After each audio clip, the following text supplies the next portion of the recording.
ரெண்டு பேர் சுவாரஸ்யமாக பேசிகிட்டு இருக்கிறப்போ குறுக்க புகுந்து தொந்தரவு பண்ணுறதுக்குன்னே சில பேர் இருப்பாங்க. அது ரொம்ப இடைஞ்சலாக இருக்கும்.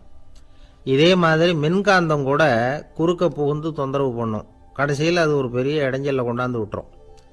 சில வீடுகளில் கேபிள் கனெக்ஷன் இல்லாமல் சில தனியார் டிவி காட்சிகள் தெரியும். அதுக்கு என்ன காரணம்னா இந்த மின்காந்த குறுக்கீடு தான் காரணம். இதைத்தான் சுருக்கமாக இஎம்ஐ அப்படின்னு சொல்கிறாங்க. அதாவது எலக்ட்ரோ மேக்னெட்டிக் இன்டர்ஃபியரன்ஸ்.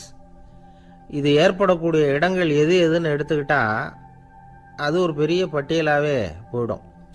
இந்த இஎம்ஐ தொந்தரவு கேபிள் டிவியில் மட்டும்தான் இல்லை, ராக்கெட் ஏவுதளத்தில் உள்ள ரேடார்கள், அங்கே உள்ள சில சக்தி வாய்ந்த தொலைத்தொடர்பு சாதனங்கள், விமான தளங்களில் உள்ள ரேடார்கள், கப்பல் தளங்களில் பொருத்தப்பட்டிருக்கக்கூடிய சக்தி வாய்ந்த ஆண்டனாக்கள், இப்படி நிறைய சொல்லலாம்.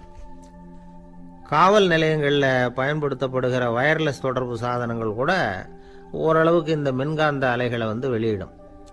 நம்ம வீட்டில் உட்காந்துக்கிட்டு ரேடியோ கேட்டுக்கிட்டு இருப்போம் அல்லது டிவி பார்த்துக்கிட்டு இருப்போம். அந்த சமயத்தில் பக்கத்து தெருவில் ஒரு மோட்டார் சைக்கிள் அல்லது காரு, குறிப்பாக பெட்ரோல் இன்ஜின், அது போகிறப்போ அதில் உள்ள மின்கலத்தில் அதாவது மேக்னெட்டோ பேட்டரியிலிருந்து வெளிப்படுகிற மின்காந்த அலை இங்கே டிவியிலையும் ரேடியோவிலையும் கரகரப்பை உண்டு பண்ணும். சரி, இது பெருசாக என்ன இடைஞ்சலை உண்டு பண்ணிட போகுது அப்படின்னு நாம் அலட்சியமாக நினைக்கலாம். வயசானவங்களுக்கு மறதி நோயின்னு ஒன்று வரும்ல, அல்ஷமீர், அதாவது மூளையில் உள்ள செல்கள் செயலிழந்து போயிடுறது. அது செய்ய வேண்டிய வேலையை மறந்துடும். மனைவியே எதிரில் நின்னா கூட உன்னை எங்கேயோ பார்த்தது மாதிரி தெரியுதே அப்படின்னு சொல்லிட்டு இருப்பாங்க. அப்படி ஒரு மறதி. இந்த விசித்திரமான நோய்க்கு இதுவரைக்கும் மருந்தே இல்லைன்னு வேற சொல்கிறாங்க. இந்த மைக்ரோ ஓவன் அப்படின்னு சொல்லக்கூடிய சமையல் அடுப்புகள் கூட மின்காந்த அலைகளை வெளியிடுது. சமயத்தில் சில தொழிற்சாலைகளில் கூட பெரிய விபத்துக்களை இந்த இஎம்ஐ உண்டு பண்ணிவிடும். இதை பற்றி தீவிரமாக சிந்திக்க ஆரம்பித்ததே ஒரு விபத்துக்கு பிறகு தான். அமெரிக்காவுக்கும் வியட்நாமுக்கும் இடையில் போர் நடந்ததே, அந்த சமயம் அமெரிக்காவுக்கு சொந்தமான விமானம் தாங்கி கப்பல் ஒன்று வியட்நாமை தாக்கிறதுக்கு தயாராக ஏவுகணைகளோட கடலில் நிறுத்தி வைக்கப்பட்டிருந்தது. தற்செயலாக அந்த பகுதியில் கப்பல் தொலைத்தொடர்பு பகுதிக்கு அருகில் ஊடுருவிய இந்த சக்தி வாய்ந்த ரேடியோ அலைகள் ஏவுகணையில் இருந்த மின்னணு சர்க்கியூட்டை பூர்த்தி செஞ்சு வச்சுட்டுது. அவ்வளவுதான், ஏவுகணை அங்கேயே வெடித்து செதறி போச்சு. 130 பேர் அந்த இடத்துலையே உடல் கருகி செத்து போட்டாங்க. ஏகப்பட்ட பொருள்கள் நாசம். இந்த விபத்துக்கான காரணம் என்னங்கிறத உடனடியாக யாராலையும் கண்டுபிடிக்க முடியல. ரொம்பவும் கடுமையாக முயற்சி பண்ணி கடைசியாக கண்டுபிடிச்சாங்க, இது இந்த இஎம்ஐ வேலை தான் அப்படின்னு. மின்னணு தொலைபேசிகள் இருக்க, இதில் பேசும்பொழுது நம்ம காதை அதாவது செவியை ஊடுருவக்கூடிய மின்காந்த அலையானது மூளைக்கு போய் அங்கே மூளை கட்டிகளை உருவாக்க ஊக்கம் கொடுக்குது அப்படின்னு வேற கண்டுபிடிச்சிருக்கிறாங்க. இந்த இஎம்ஐ ரொம்ப குறைஞ்ச மின்காந்த அழுத்தத்தில் நமக்கு எந்த பாதிப்பையும் ஏற்படுத்துறதில்லை. மின்காந்த அலைகள் அழுத்தத்தோடு இருக்கிற இடங்களில் ரொம்ப நேரம் இருந்தோம்னா நம்ம உடம்பின் வெப்பநிலை 2 டிகிரி செல்சியஸ் வரைக்கும் அதிகரிக்குதாம். அதனால் வெப்பநிலையை சீராக்கிறதுக்கு இதய துடிப்பும் அதிகரிக்குது. இப்படிலாம் கண்டுபிடிச்சிருக்கிறாங்க. இப்போல்லாம் இந்த மின்காந்த குறுக்கீடுகளை தடுக்கிறது எப்படி அப்படின்னு விஞ்ஞானிகள் யோசனை செய்ய ஆரம்பிச்சிருக்கிறாங்க. இந்த விஷயத்தில் அலட்சியமாக இருந்தோம்னா எதிர்காலத்தில் நிறைய பேருக்கு இந்த ஞாபக மறதி நோய் வந்துடும். அப்புறம் அது ரொம்ப கஷ்டமாக போயிடும். ஒரு குடும்ப தலைவர் தன் மனைவியை பார்த்து, யார் நீ, உன்னை எங்கேயோ பார்த்தது மாதிரி இருக்குதே அப்படின்னு சொல்லிகிட்டு இருந்தார். உடனடியாக அவரை போய் பார்த்தேன். வாங்க டாக்டர்கிட்ட போகலாம் அப்படின்னு. அவர் என்னை தனியாக அழைச்சிட்டு போய் காதோட காதாக மெதுவாக சொல்கிறார், இதை பார்ப்பா, என் கையில் பணம் இல்லாத போகலாம், அப்படி மறதி நோய் வந்துட்டது மாதிரி நடிச்சுக்கிட்டு இருப்பேன், அவ்வளவுதான், அதை நீ கண்டுக்காத அப்படின்னார். ஒருத்தர் வேகமாக நடந்து போகிறார். கடத்தெருவில் ஒரு ஸ்வீட்டு கடையை பார்க்குறார். உடனே சடன் பிரேக் போட்டது மாதிரி நிற்கிறார். ஒரு ஸ்வீட் வாங்கி சாப்பிட்லாமேன்னு மனசு சொல்லுது. டாக்டர் வேணாம்னு சொல்லியிருக்கிறார், உடம்புக்கு ஒத்துக்காது, அதனால் அது வேணாம்னு சொல்லுது அறிவு. இவர் மனசு சொல்கிறத கேட்கல, அறிவு சொல்கிறபடி கேட்குறார். அதனால் மறுபடியும் வேகமாக அங்கேருந்து நடந்து போயிடுறார். அவர் நல்ல மனுஷனுக்கு அறிவும் இருக்குது, உணர்ச்சியும் இருக்குது. எதுக்கு எடுத்தாலும் உணர்ச்சி வசப்பட்டுக்கிட்டு இருக்கக்கூடாது, அறிவு வசத்தில் நாம் இருக்கணும். அப்போ தான் நாம் நல்லபடியாக வாழ முடியும். இல்லைன்னா அவஸ்தை தான். மகாபாரதத்தில் சந்தனுன்னு சொல்லி ஒரு அரசன் வர்றான். அவன் ஒரு சமயம் அறிவு வசப்படாமல் உணர்ச்சி வசப்படுறான். அதாவது ஒரு நாள் கங்கை கரையில் ஒரு அழகான பொண்ணை பார்க்குறான். இவனுடைய மனசு அவகிட்ட போயிடுது. அவளை வந்து கல்யாணம் பண்ணிக்கிறதுக்கு ஆசைப்படுறான். அந்த பொண்ணு சரின்னு சம்மதிக்கிறா. ஆனால் ஒரு நிபந்தனை போடுறா. அந்த நிபந்தனைக்கு சம்மதம்னு சொன்னாதான் உன்னை கல்யாணம் பண்ணிக்குவேன்னு சொல்றா. சரி, அவள் போட்ட நிபந்தனை என்ன தெரியுமா? இது மாதிரி நான் உங்கள் மனசு புண்படுற மாதிரி எந்த காரியம் பண்ணாலும் நீங்கள் என்னை ஏன்னு கேட்கக்கூடாது. நான் செய்கிற காரியத்தை தடுக்கவும் கூடாது. அப்படி நீங்கள் செஞ்சால் அடுத்த கணமே நான் உங்களை பிரிஞ்சு போயிடுவேன். இதுதான் அந்த பொண்ணு போட்ட நிபந்தனை. சந்தன அரசன் இந்த நிபந்தனையை வந்து ஒத்துக்கலாமா? இதை அறிவுபூர்வமாக யோசிச்சிருந்தா இதுக்கு கட்டுப்பட்டுருக்க மாட்டான். இந்த நிபந்தனைக்கு நான் சம்மதிக்க மாட்டேன்னு தான் சொல்லியிருக்கணும். ஆனால் அவன் அந்த நேரத்தில் உணர்ச்சி வசத்தில் இருந்தான். அதனால் நீ என்ன சொன்னாலும் சரின்னு ஒத்துக்கிட்டான். அவளை கல்யாணம் பண்ணிக்கிட்டான். இதனால் என்ன ஆச்சு? 7 பச்சை இளம் குழந்தைகளை பிறந்த உடனே அவள் கங்கையில் தூக்கி எறிஞ்சி கொல்லக்கூடிய கோர காட்சியை இவன் ஒன்று பின்னாடி ஒன்றா பார்க்க வேண்டியதாக போச்சு. கடைசியில் 8வது குழந்தை பிறந்ததுன்னு தான் அவனுடைய அறிவு மேலோங்குது. அந்த கொடிய செயலை தடுத்து நிறுத்துறான். அந்த 8வது குழந்தை தான் பின்னாடி பீஷ்மர் ஆகிறார். ஒரு பக்தி பிரசங்கத்தில் ஒரு பேச்சாளர் இந்த விஷயத்தை சொல்லிவிட்டு இன்னொரு விஷயமும் சொன்னார். அது என்னன்னா, சந்தனு மன்னன் அறிவுக்கும் உணர்ச்சிக்கும் நடுவில் அகப்பட்டு தவிச்சதுனால அவன் வம்சத்தில் வந்த கௌரவர்கள் வந்து உணர்ச்சி வசப்பட்டாங்க, பாண்டவர்கள் வந்து அறிவு வசப்பட்டாங்க அப்படின்னு சொன்னார். மனுஷனுக்கு உணர்ச்சியை விட அறிவு மேலோங்கி இருக்கணுங்கிறது சரிதான். ஆனால் அந்த அறிவை வந்து எப்படி உபயோகப்படுத்துகிறோங்கிறது முக்கியம். ஒருத்தர் சொன்னார், சார் இன்னைக்கு கோயம்புத்தூரில் ஒரு கல்யாணம், அதுக்கு நான் போக முடியலேன்னு நினைக்கும் பொழுது மனசுக்கு ரொம்ப வருத்தமாக இருக்குது சார் அப்படின்னார். ரொம்ப உணர்ச்சி வசப்பட்டார். அதுக்காக கவலைப்படாதீங்க சார், ஒரு வாழ்த்து தந்தி கொடுத்துருங்களேன் அப்படின்னார் இன்னொருத்தர். அது எப்படி சார் முடியும்னார் அவர். நான் தானே சார் கல்யாண மாப்பிள்ளை அப்படிங்கிறார் அந்த ஆள். ஒரு ஆளை அடையாளம் கண்டுபிடிக்கணும்னா அதுக்கு சுலபமான வழி என்ன? முகத்தை பார்த்து கண்டுபிடிக்கிறது தான். ஆனால் மனுஷன் தப்பு பண்ண ஆரம்பிக்கும் பொழுது அவனை கண்டுபிடிக்கிறதுக்கு வேறு வழிகளை தான் கையாள வேண்டியிருக்கு. கைரேகை அதுக்கு ரொம்ப உபயோகப்படுது. கைரேகைகள் வந்து ஒருத்தருக்கு இருக்கிறது மாதிரி இன்னொருத்தருக்கு இருக்கிறது இல்லை. பல் வரிசையும் அப்படி தான். ஏமாத்துறவங்க அதிகமாக போனால் இருக்கிறவங்க எச்சரிக்கையாக இருக்க வேண்டியிருக்குது. பயோமெட்ரிக்ஸ் அப்படிங்கிறது ஒரு பெரிய தொழில்நுட்பம். இதை உபயோகப்படுத்தி சில பாதுகாப்பு உத்திகளை எல்லாம் உருவாக்கி இருக்கிறாங்க அமெரிக்காவில். வீட்டுக்கு சொந்தக்காரர் குரல் கொடுத்தா கதவு திறக்கும், அல்லது அவர் கை வச்சா கதவு திறக்கும். மற்றவங்க யார் என்ன பண்ணாலும் கதவு திறக்காது. இது ஒரு முறை. அவரோட குரல் அல்லது கைரேகை ஒரு எலக்ட்ரானிக் சாதனத்தில் ஏற்கனவே பதிவு பண்ணப்பட்டிருக்கும். இவர் குரல் கொடுக்குறப்போ அல்லது கையை வைக்கிறப்போ அதை ஒப்பிட்டு பார்த்து சரியாக இருந்தால் கதவு திறக்கிறது மாதிரி ஒரு ஏற்பாடு. இதே மாதிரி ஒருத்தரோட விழித்திரையில் உள்ள இரத்த குழாய் அமைப்பு பாருங்க, அது கூட ஒருத்தருக்கு இருக்கிறது மாதிரி இன்னொருத்தருக்கு இருக்கிறது இல்லை. அதனால் அதை வச்சு அடையாளம் கண்டுபிடிக்கக்கூடிய சாதனங்களும் இப்போ பழக்கத்துக்கு வந்தாச்சு. கைரேகையை ஒப்பிடுற சாதனத்தை விட விழித்திரை இரத்த குழாய் அமைப்பை அடையாளம் காணுற சாதனம் இருக்கு பாருங்க, இது ரொம்ப நுட்பமானது. இது வந்து நம்ப தகுந்தது. ஒரு ஆளை வந்து அடையாளம் கண்டுபிடிக்கிறதுக்கு இது எடுத்துக்கிற நேரம் வந்து 1 வினாடி தான். ஒரு கருவி இருக்கும், அதில் உள்ள ஒரு சிறு துளையில் கண்ணை வச்சு பார்க்கணும். உடனே இந்த சாதனம் குறைந்த சக்தி உள்ள இந்த அகசிவப்பு ஒளியை பாய்ச்சி அவரது விழித்திரையின் இரத்த குழாயை ஆராய்ச்சி பண்ணி ஏற்கனவே அதோட நினைவு பெட்டகத்தில் பதிவு பண்ணி வச்சிருக்கிறோமே அந்த அமைப்புகளோட இதை ஒப்பிட்டு பார்த்து சரியான ஆள் தானா இல்லையா அப்படின்னு அடையாளம் காட்டிவிடும். குரலை வச்சு அடையாளம் கண்டுபிடிக்கிறதும் இந்த பயோமெட்ரிக்ஸ் முறைகளில் ஒன்று. ஒரு நபரோட குரலை டிஜிட்டல் குறியீடுகளை மாற்றி பதிவு பண்ணிக்கிட்டு மீண்டும் அதே குரலை வந்து இனம் காணக்கூடிய சாதனங்கள் ஏற்கனவே அமெரிக்காவில எல்லாம் விற்பனைக்கு வந்தாச்சு. ஒரு ஆளுக்கு ஜலதோஷம் பிடிச்சிருந்தா கூட அந்த சாதனம் சரியாகவே கண்டுபிடிச்சிருமா. குரலை மாற்றி பேசுகிறவங்க கூட இந்த கருவியை ஏமாற்ற முடியாது. இதை ஆஸ்பத்திரிகள், வங்கிகளில் உள்ள இரும்பு பெட்டக காப்பறைகள் இங்கெல்லாம் உபயோகப்படுத்தலாம். குழந்தைகள் உள்ள இடங்களுக்கு இது ரொம்ப உபயோகப்படும். கதவு பூட்டிக்கிட்டுதுன்னு வச்சுக்கோங்க, கதவை திறக்கிறதுக்கு சாவி உபயோகப்படுத்த தெரியாத குழந்தைகள் குரல் எழுப்பிய கதவை திறந்துட முடியும்.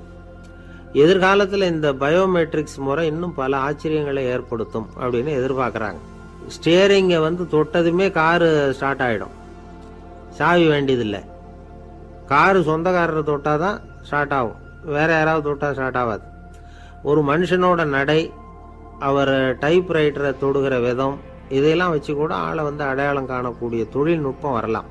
என்னதான் தொழில்நுட்பம் வளரட்டும், குடும்பத்துக்குள்ளே நடக்கிற திருட்டுகளை கண்டுபிடிக்கிறது ரொம்ப கஷ்டம். ஒரு வீட்டில் பெட்டியில் இருந்த பணம் காணாமல் போச்சு. வீட்டுக்காரரோ அல்லது பையனோ தான் எடுத்துருக்கணும். பெட்டியை திறந்து பார்த்தா அந்த வீட்டுக்காரம்மா, இதிலிருந்து பணத்தை எடுத்தது நிச்சயமாக என் வீட்டுக்காரர் தான் அப்படின்னு சொல்ல முடியல அவங்களால. யோசிச்சாங்க. என்னம்மா இப்படி யோசிக்கிறீங்களேன்னு கேட்டிருக்காங்க. நிச்சயமாக இந்த பணத்தை எடுத்தது என் வீட்டுக்காரர் இல்லை அப்படின்னு உறுதியாக சொல்லிவிட்டாங்க அந்த அம்மா. இது கேட்டவங்களுக்கு ரொம்ப ஆச்சரியமாக இருந்தது. அந்த வீட்டுக்காரருக்கு இது ரொம்ப பெருமையாக இருந்தது. அது எப்படி அவ்வளவு கரெக்டாக சொல்கிறீங்க அப்படின்னு கேட்டிருக்கிறாங்க. அப்போ அந்த அம்மா சொல்லிச்சான், பெட்டியில் இன்னும் கொஞ்சம் பணம் மிச்சம் இருக்குது, இவர் எடுத்திருந்தாருன்னா அப்படி மிச்சம் வச்சிருக்க மாட்டார், அதனால தான் அப்படி சொன்னேன் அப்படின்னாங்களாம். ஆந்திர நாட்டில் ஒரு அரசர் இருந்தார். அந்த அரசர்கிட்ட ஒரு அமைச்சர் இருந்தார். அந்த அமைச்சர் பேர் ராயண பாஸ்கர். அவர் ஒரு பெரிய அறிவாளி. அது மட்டும் இல்லை, மிகச்சிறந்த கொடையாளி. யார் எது கேட்டாலும் இல்லைன்னு சொல்ல மாட்டாராம். அதன் காரணமாகவே அவர்கிட்ட இருந்த செல்வம் நாளுக்கு நாள் குறைஞ்சிக்கிட்டே வந்துட்டு தான். கடைசியில் குடும்பத்துக்குன்னு எதுவும் வைக்காமலே அவர் போய் சேர்ந்துட்டார். மகனும் இறந்துட்டார். அந்த குடும்பத்தில் மிஞ்சி இருந்தது அவருடைய மருமகள், ஒரு பேரன், அவ்வளவுதான். இருந்த ஒரே சொத்து பழுதடைஞ்ச ஒரு வீடு. அந்த அம்மா மற்ற வீடுகளில் வேலை செஞ்சு தன்னுடைய பிள்ளைய படிக்க வச்சுக்கிட்டு வராங்க. அந்த புள்ள ஒரு பெரிய வள்ளலுடைய பேரன்கிறது அந்த பள்ளி வாத்தியார்களுக்கும் தெரியும். அதனால் அவங்களும் இவங்கிட்ட கொஞ்சம் அன்பாகவும் அக்கறையாகவும் பழகி பாடம் சொல்லி கொடுத்துக்கிட்டு இருக்கிறாங்க. ஒரு நாள் ஒரு புகழ்பெற்ற கவிஞர் ஒருத்தர் அந்த பள்ளிக்கூடத்துக்கு வந்திருக்கிறார். ஆசிரியர்கள்கிட்ட பேசிக்கிட்டு இருந்தப்போ ஒரு செய்தியை சொன்னாராம். ராயண பாஸ்கருங்கிற வள்ளல் எனக்கு நிறைய உதவிகள் செஞ்சிருக்கார், என்னை பாராட்டி பரிசுகள்லாம் கொடுத்துருக்கிறார். அந்த வள்ளல் வாழ்ந்த கிராமத்தை பார்க்கணுங்கிறதுக்காக தான் இப்போ இங்கே வந்திருக்கிறேன் அப்படின்னாராம். ஆசிரியர் உடனே இந்த பையனை கூப்பிட்டு, இதை பாருங்கள், இவன் யார் தெரியுமா, நீங்கள் குறிப்பிடுகிற அந்த வள்ளலின் பேரன் அப்படின்னு அறிமுகப்படுத்தினாராம். கவிஞரின் கண்களில் ஆனந்த கண்ணீர். அந்த பரவச நிலையிலேயே அந்த வள்ளலை பற்றி கவி பாட ஆரம்பிச்சுட்டாராம். இந்த சின்ன பையன் அதை கேட்டிருக்கிறான். உடனே என்ன பண்ணான் தெரியுமோ, தன் கையில் அணிஞ்சிருந்த ஒரு பொன் வளையலை கழட்டி அந்த கவிஞருக்கு பரிசாக கொடுத்துட்டானான். எல்லாருக்கும் ஆச்சரியம். தாத்தா இருக்கும் நிலையில் கொடுத்தார், பேரன் இல்லாத நிலையிலையும் கொடுக்குறான். பையனை எல்லாரும் பாராட்டினாங்களாம். இருந்தாலும் அவனுக்குள்ள ஒரு பயம் எதுவும் ஆரம்பமாச்சு. பள்ளிக்கூடம் விட்டு வீட்டுக்கு வரும்பொழுது அந்த பயம் இன்னும் அதிகமாயிட்டுது.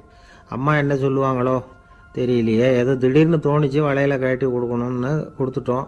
குடும்பம் இருக்கிற நிலையில் இப்படி நான் செஞ்சது தப்பா, வீட்டு செலவுக்கே அம்மா எவ்வளவு கஷ்டப்படுறாங்க, வீட்டுக்கு போனதும் என்ன நடக்குமோ தெரியலையே அப்படின்னு நினச்சி பயந்துக்கிட்டே அவன் வீட்டுக்குள்ளே அடி எடுத்து வைக்கிறான். அம்மா கூப்பிட்டு சாப்பாடு போட்டாங்க. அவங்க கண்ணில் படக்கூடாதுங்கிறதுக்காக ஒரு கையை பின்னாடி மறைச்சிக்கிட்டே இருந்தான். அம்மா இதை கவனிச்சிட்டாங்க. ஏய், உன் கையை ஏன் அப்படி வச்சிருக்கிற, உன் கைக்கு என்னாச்சு, ஏதாவது அடிபட்டு போச்சா அப்படின்னு கேட்டுக்கிட்டே கையை எடுத்து பார்க்குறாங்க. வளையல காணலை. வளையல் எங்கே அப்படின்னு கேட்குறாங்க. இவன் தயங்கிக்கிட்டே நடந்ததை சொல்கிறான். அதை கேட்டதும் அந்த அம்மாவோட முகம் கோபத்தால் சவுந்து போச்சான். முட்டாளே, என்ன காரியம் பண்ண அப்படின்னு கன்னத்தில் அரைஞ்சிட்டாங்களாம். அம்மா, என்னை அடிக்காத, ஏதோ தெரியாமல் தப்பு பண்ணிட்டேன் அப்படின்ட்டுருக்கான். மகனே, வளையலை கொடுத்ததுக்காக நான் உன்னை அடிக்கலை அப்படிங்க, பின்ன எதுக்கு அடித்தேன்னு கேட்டிருக்கான். உன் பாட்டனார் ஒரு பெரிய வள்ளல், அவர் எதையும் பாதி வேலையை செய்யறதில்ல, அவருடைய பேரை நீ அரைகுறை வேலை செஞ்சுட்டு வந்திருக்கிற அப்படின்னாங்களாம். என்னம்மா சொல்கிறேன்ருக்கான். நீ ஒரே ஒரு வளையலை மட்டும்தானே கழட்டி கொடுத்துருக்குற, கொடுக்கறதா இருந்தால் ரெண்டையும் சேர்த்துல கொடுத்துருக்கணும், அதுதானே உங்கள் தாத்தாவுக்கு பெருமை அப்படின்னாங்களாம். அம்மா, தெரியாமல் செஞ்சுட்டேன், உங்ககிட்டையும் அரை வாங்கிட்டேன் அப்படி இப்படின்னு அவன் சொல்லியிருக்கிறான். இப்போ அம்மா கொஞ்சம் இருங்க, அந்த கவிஞர் இன்னைக்கு நம்ம ஊரில் தான் தங்கியிருப்பார், நாளைக்கு காலையில் தான் அவர் எங்கே இருக்காருன்னு விசாரித்து இன்னொரு வளையலையும் கொடுத்துட்றேன் அப்படின்ட்டுருக்கான். மகனே, நல்ல செயல்களையெல்லாம் நாளைக்குன்னு ஒத்தி போடாத, நாளைக்கு என்ன நடக்குங்கிறது யாருக்கு தெரியும், இப்போவே போ, எங்கே இருக்காருன்னு பாரு அப்படின்ட்டுருக்காங்க. மகன் புறப்பட்டான். பள்ளி ஆசிரியர்கிட்ட போய் கேட்டானான் அந்த கவிஞர் எங்கே இருக்காருன்னு. அவர் சொன்னாராம். உடனே போய் அவர் இருக்கிற இடத்துல கதவை தட்டியிருக்கான்.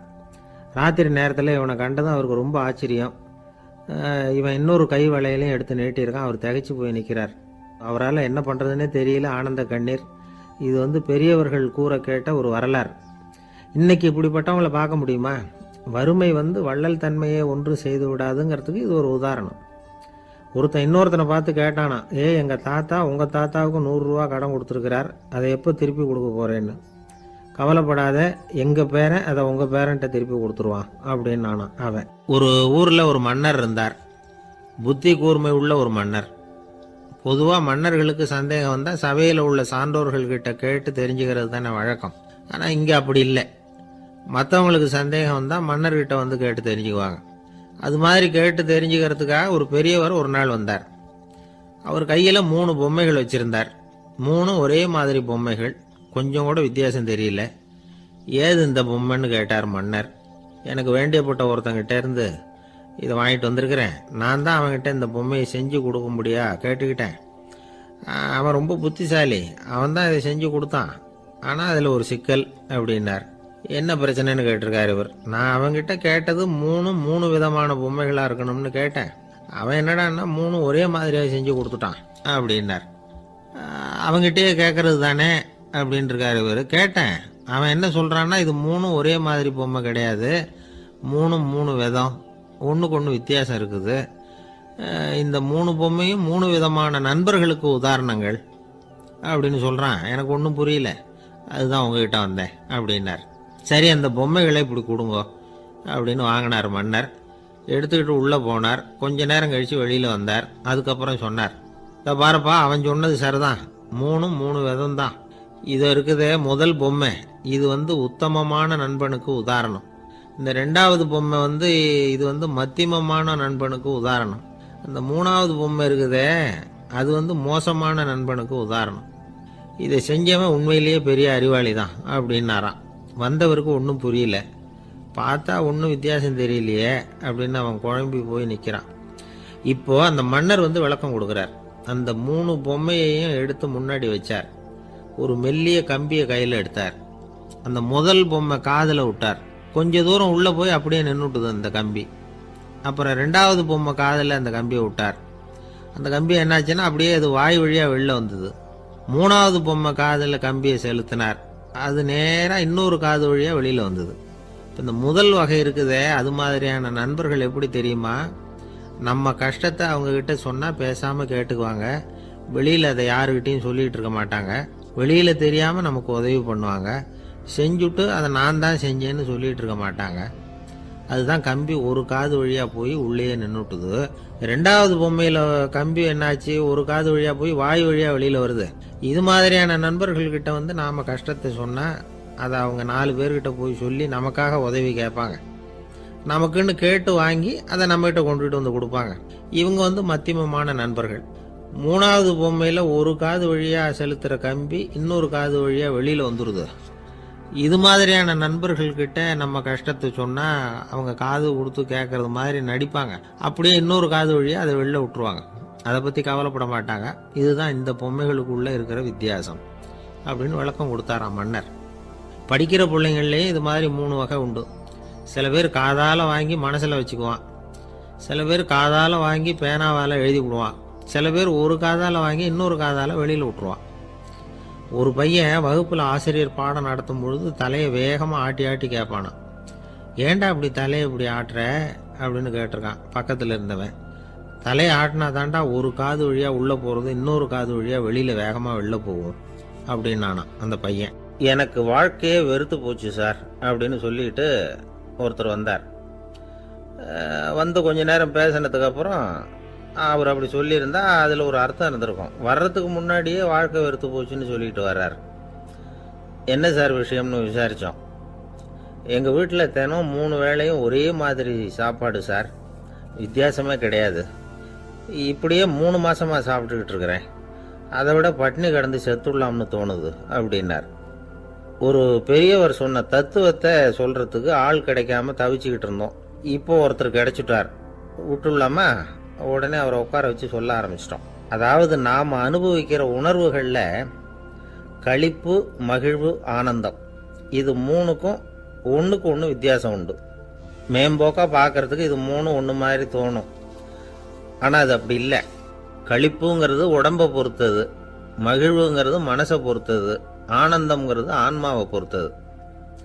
இப்படி இந்த 3 வகையான அந்த சுவைப்புகளின் தன்மையும் வேற வேற. இப்போ முதல்ல களிப்புங்கிறத எடுத்துக்குவோம். நம்ம புலன்களுக்கு களிப்பை தரக்கூடிய பொருள்களுக்கு சில விசேஷ குணம் உண்டு. அது எப்படின்னா, சீக்கிரமே சலிப்பை உண்டு பண்ணும். ஒருத்தர் அந்த பொருளை எடுத்துக்கிட்டா அது இன்னொருத்தருக்கு குறைஞ்சிரும். உணவு, உடை, இதெல்லாம் களிப்பை தரக்கூடிய பொருள்கள்.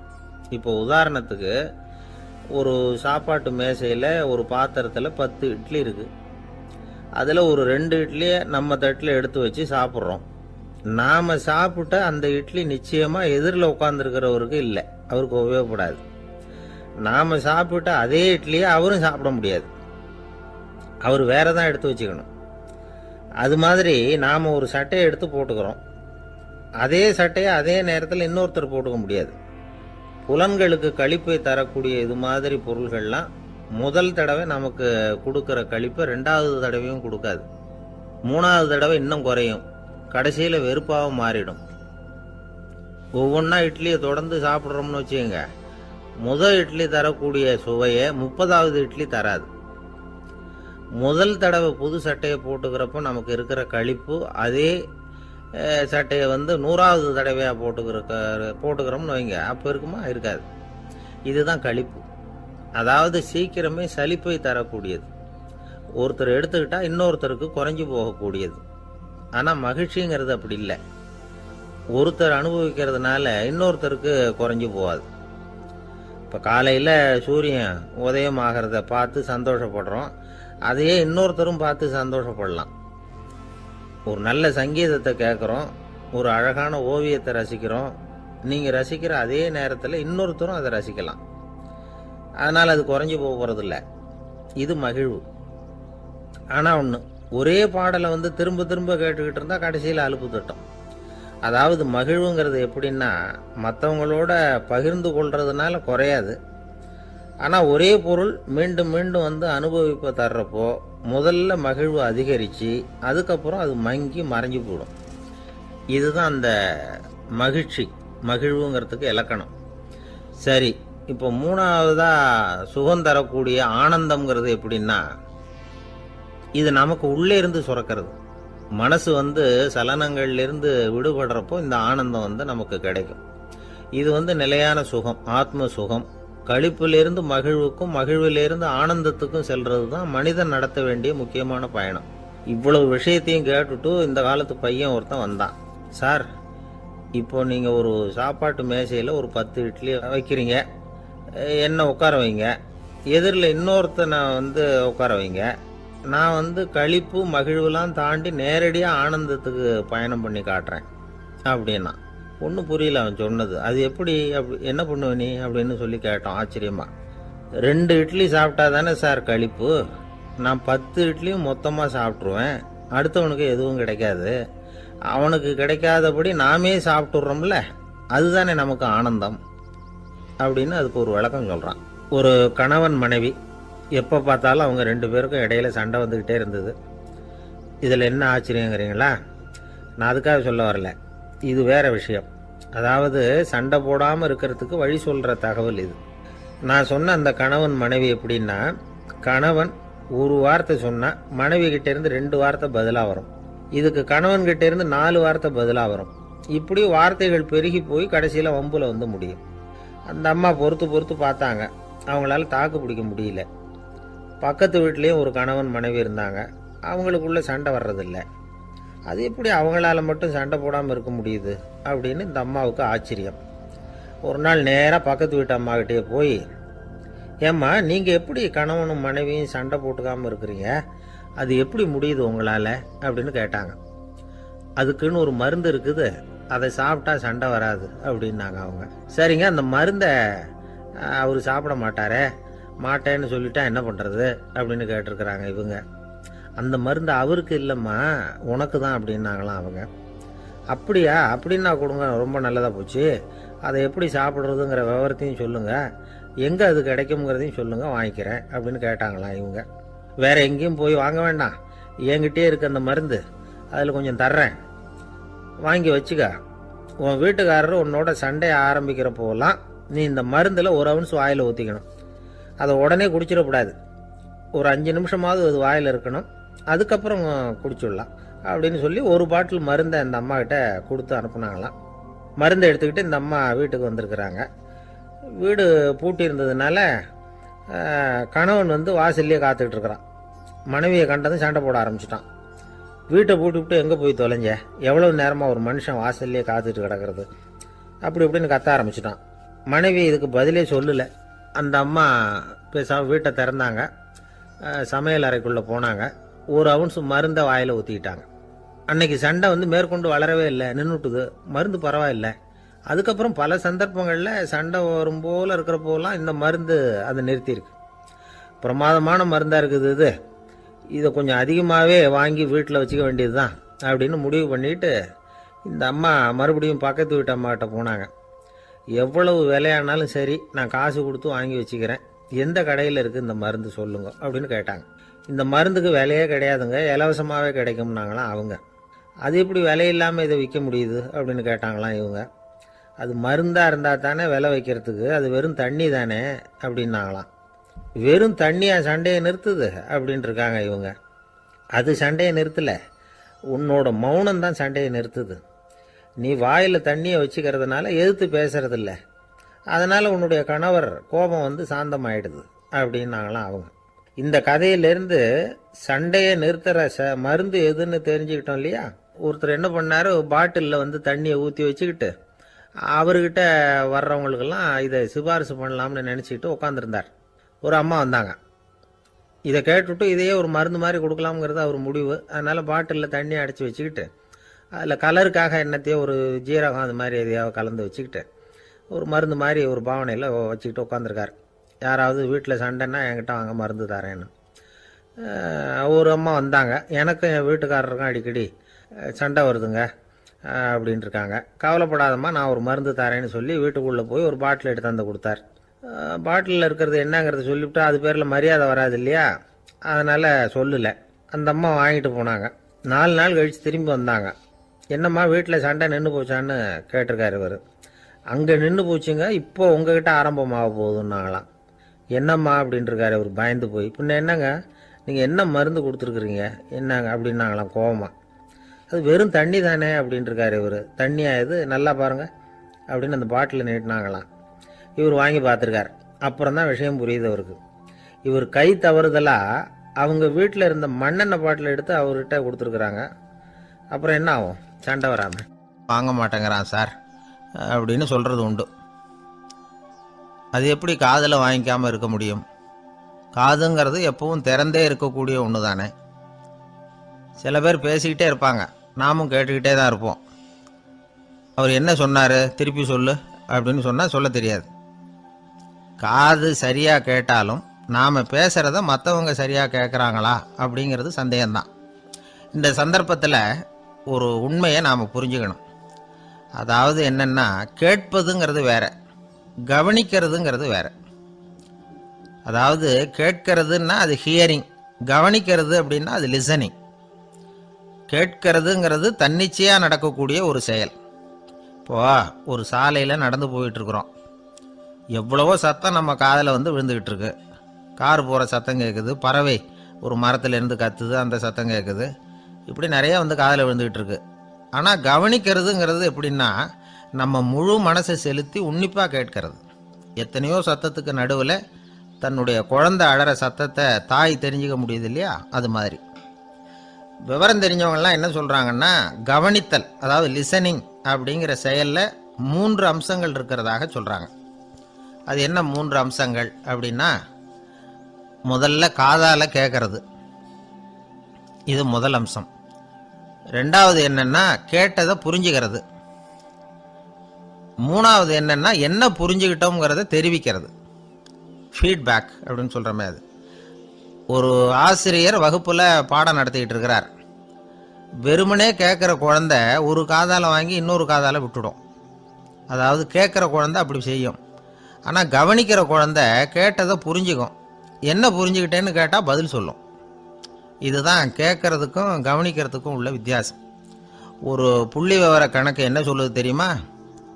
ஒரு மனிதன் எழுதுறது மூலமாக 6% அறிவை பெருக்கிக்கிறானா, எழுதுறது மூலமாக. படிக்கிறது மூலமாக 19% அறிவை பெருக்கிக்கிறானா. பேசுறது மூலமாக 30% அறிவை பெருக்கி கொள்ளுகிறான் அப்படின்னு சொல்கிறாங்க.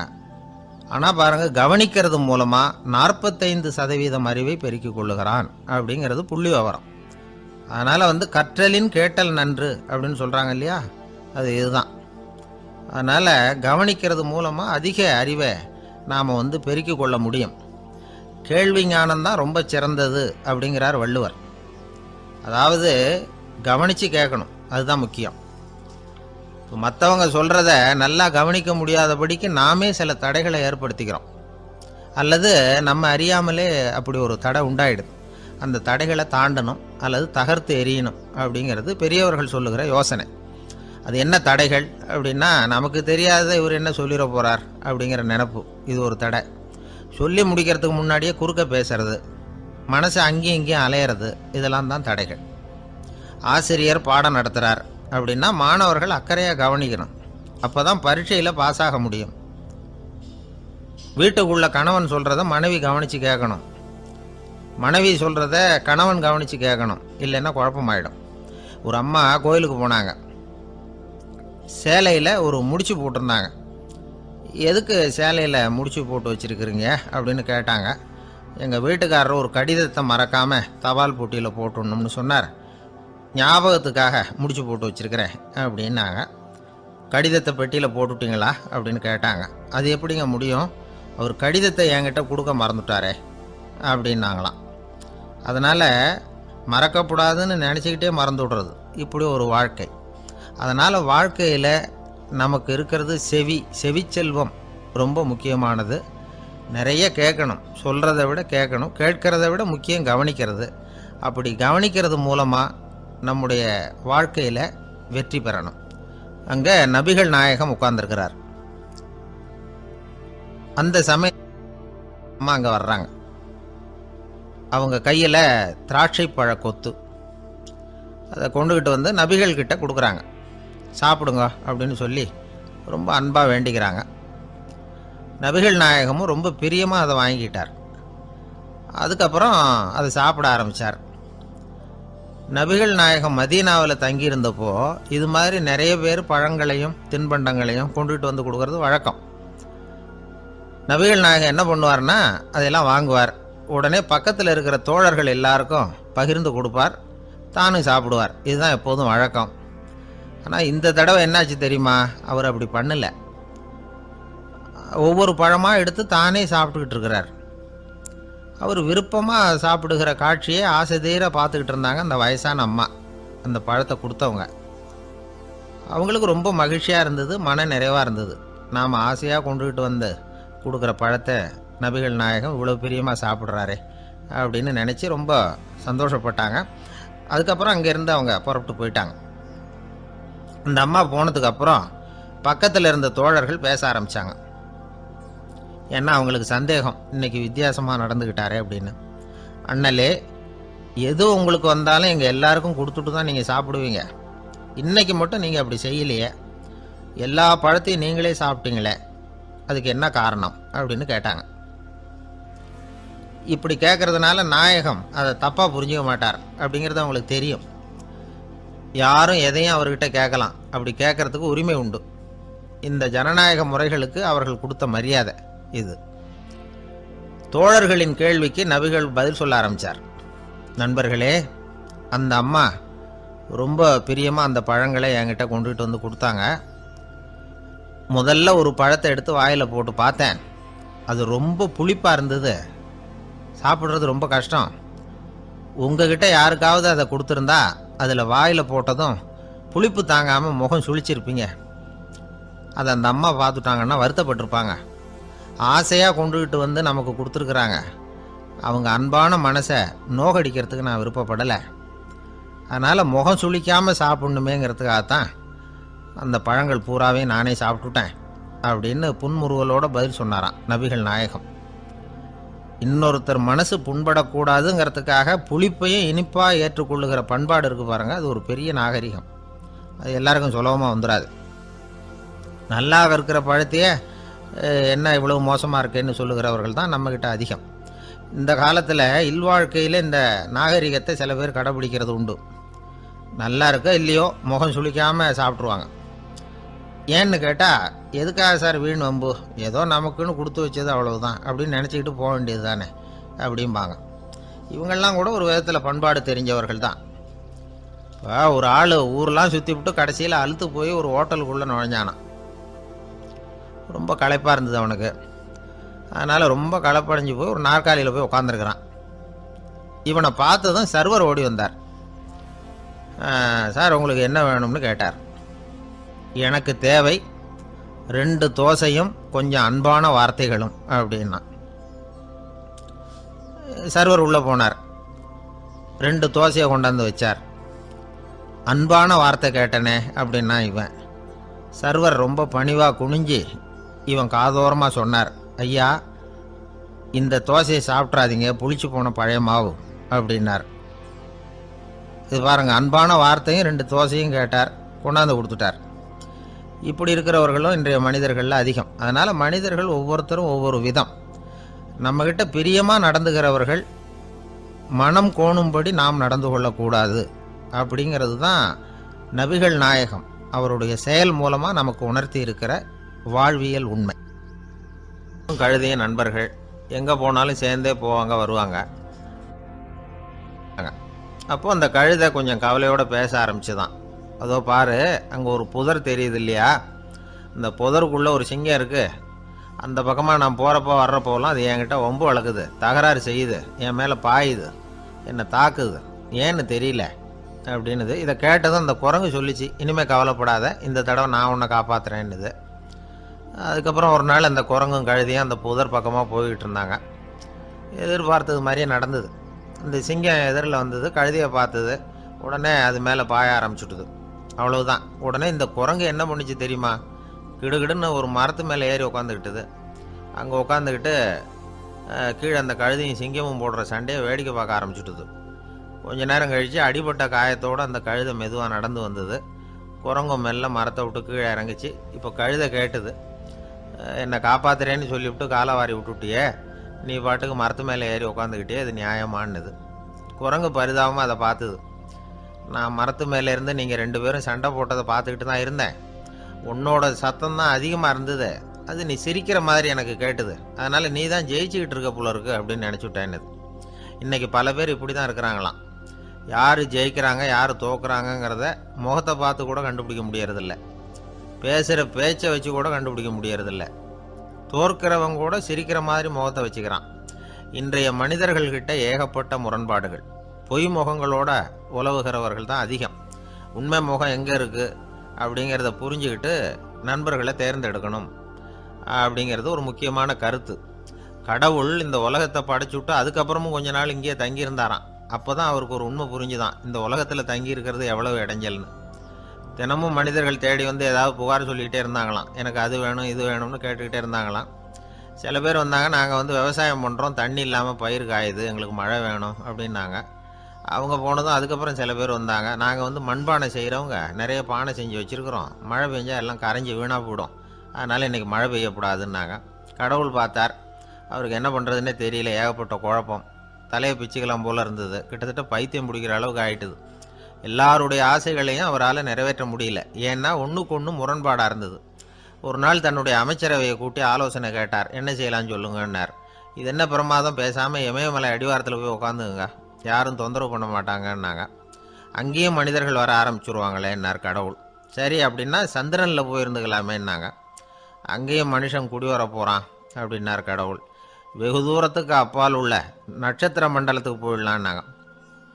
இதெல்லாம் நிரந்தர தீர்வாகாது, நிரந்தரமாக இந்த மனிதனுடைய தொல்லையிலேருந்து நான் விடுபடணும், அதுக்கு ஏதாவது வழி சொல்லுங்கன்னார் கடவுள். ஒரு வயசான ஆள் வந்தார், கடவுளுக்கு காதோட காதாக ஒரு வழியை சொன்னார்.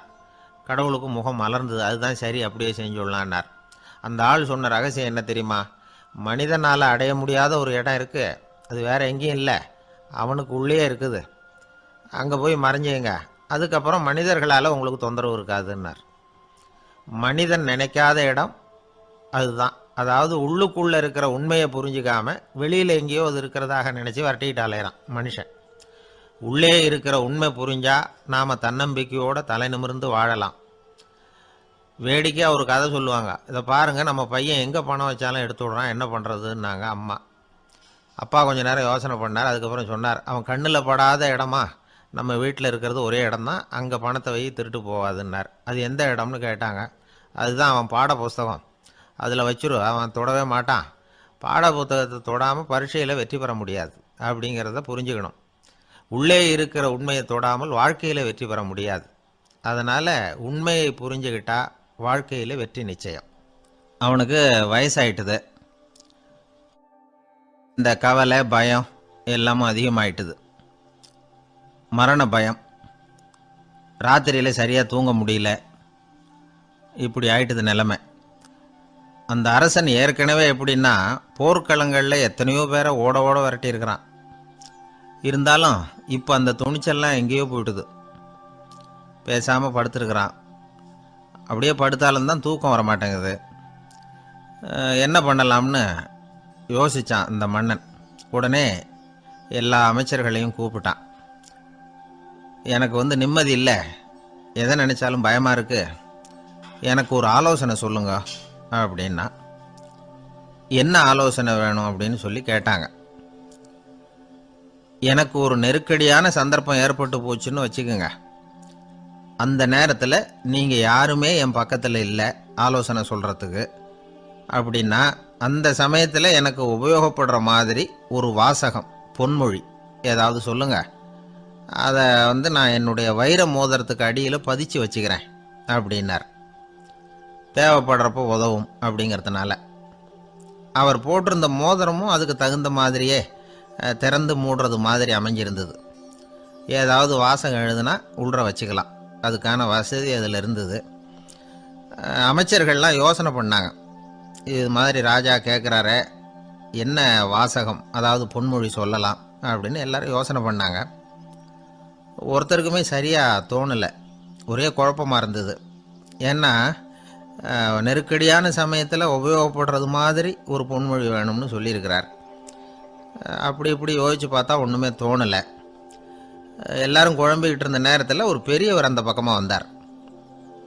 அவர் சொன்னார், நான் வேணும்னா அதுக்கு பொருத்தமாக ஒரு வாக்கியம் சொல்கிறேன், ஆனால் ஒரு நிபந்தனை. அதை யாரும் ரொம்ப ஆர்வம் காரணமாக அவசரப்பட்டு படிச்சிடக்கூடாது. அதை ரகசியமாக அந்த மோதிரத்துக்குள்ளே எழுதி வச்சுக்கணும். எப்போவாவது இக்கட்டில் மாட்டிக்கிற சமயத்தில் மட்டும் வேறு வழியே இல்லை அப்படிங்கிற நிலைமையில் மட்டும்தான் அதை திறந்து பார்க்கணும். அப்படி நீங்கள் இருக்கிறதா இருந்தால் நான் அதை சொல்கிறேன் அப்படின்னார் அந்த பெரியவர். சரின்னு ஒத்துக்கிட்டாங்க எல்லாரும். அதே மாதிரி அவர் ஒரு வாக்கியத்தை சொன்னார். அவர் சொன்ன வாக்கியத்தை ரகசியமாக மோதிரத்துக்குள்ளே பதிச்சு மூடியாச்சு. ராஜா அதை விரலில் மாட்டிக்கிட்டார். கொஞ்ச நாள் ஆச்சு. அந்த ராஜாவுக்கு ஒரு சோதனை வந்தது.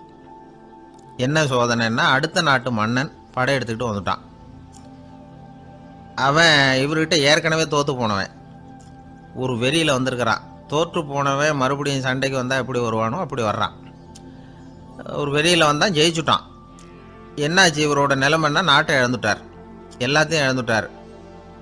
கடைசியாக ஒரு அடிபட்ட குதிரையில் ஏறி தப்பிச்சு போயிட்டார், வேறு வழி இல்லைன்னு. பின்னாடி துரத்திக்கிட்டு வராங்க. இவர் ஒரு மலை உச்சிக்கு போயிட்டார். அதுக்கும் அப்பால் போக முடியாது, ஏன்னா அந்த பக்கம் பயங்கர பள்ளம். உல்லாச பயணிகள் கண்டு கழிக்கிற இடம் அது. ஆனால் இவருக்கு அது சாவு பயணத்தின் வாசல், திரும்பவும் முடியாது. அவ்வளவு குறுகிய பாதை அது, வேறு வழியே இல்லை. இந்த நேரம் சூரிய ஒளி மோதிரத்தில் பட்டு மின்னிச்சு. உடனே இவருக்கு ஞாபகம் வந்தது.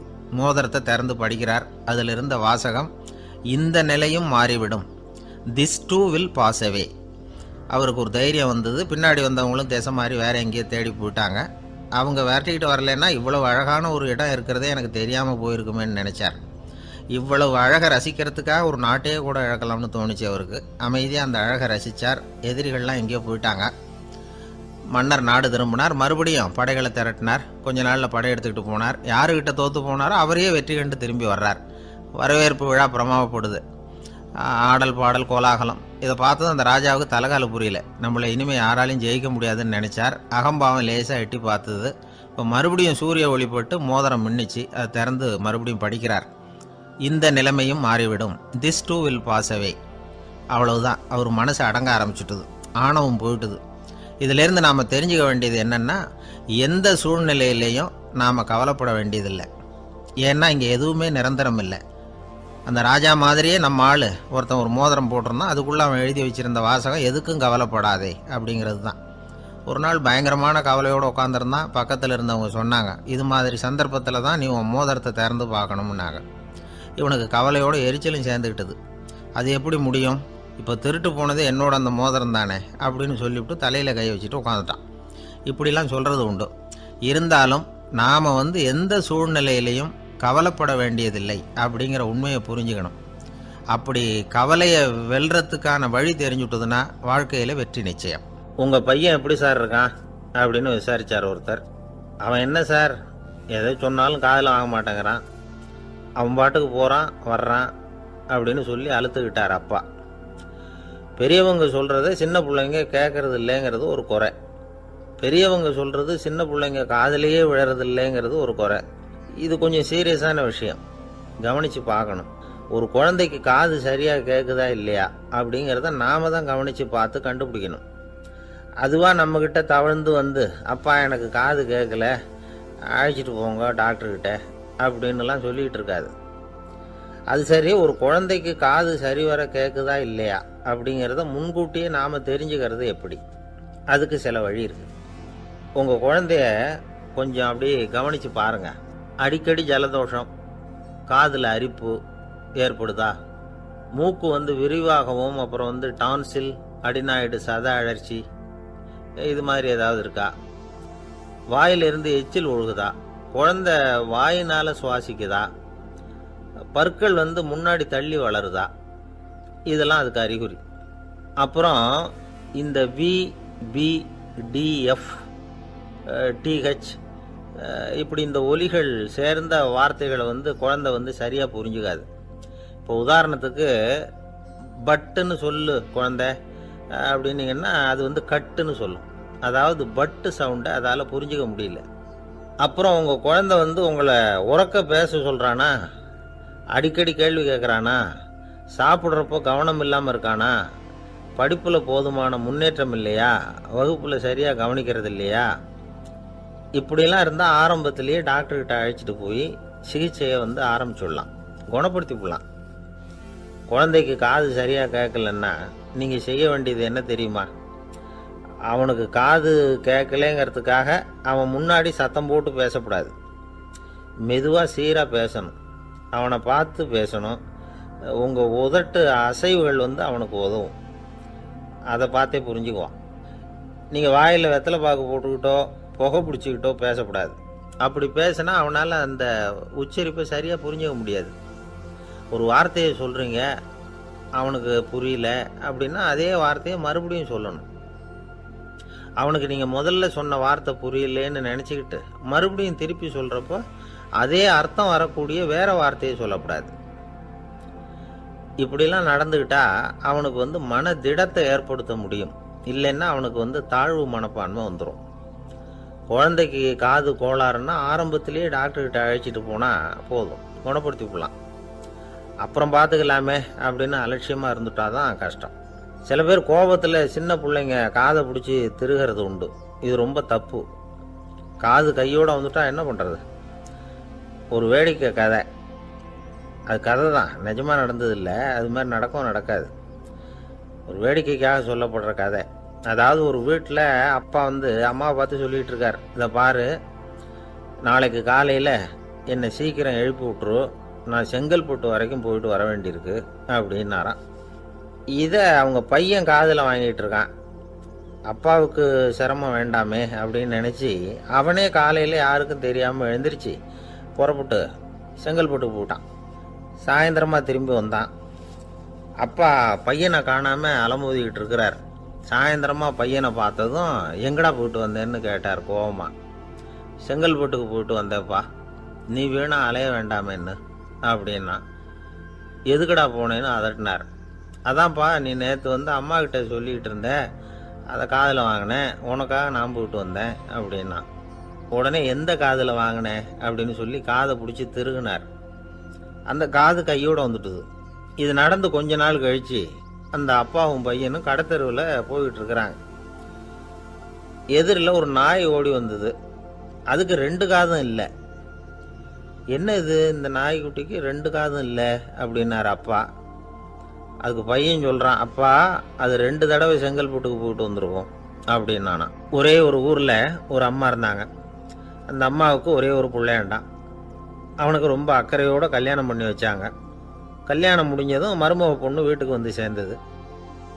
அப்பாடா, என் கடமை முடிஞ்சது, இனிமே அக்கடான்னு எங்கேயாவது ஒரு மூலையில் படுத்து கிடக்கலாம் அப்படின்னு நினச்சாங்க அந்த அம்மா. ஆனால் நினைக்கிறபடி எங்கே நடக்குது? அதுக்கப்புறம் தான் பிரச்சனையே ஆரம்பமாச்சு. மருமகள் குணம் சரியில்லை, ஒரு மாதிரி.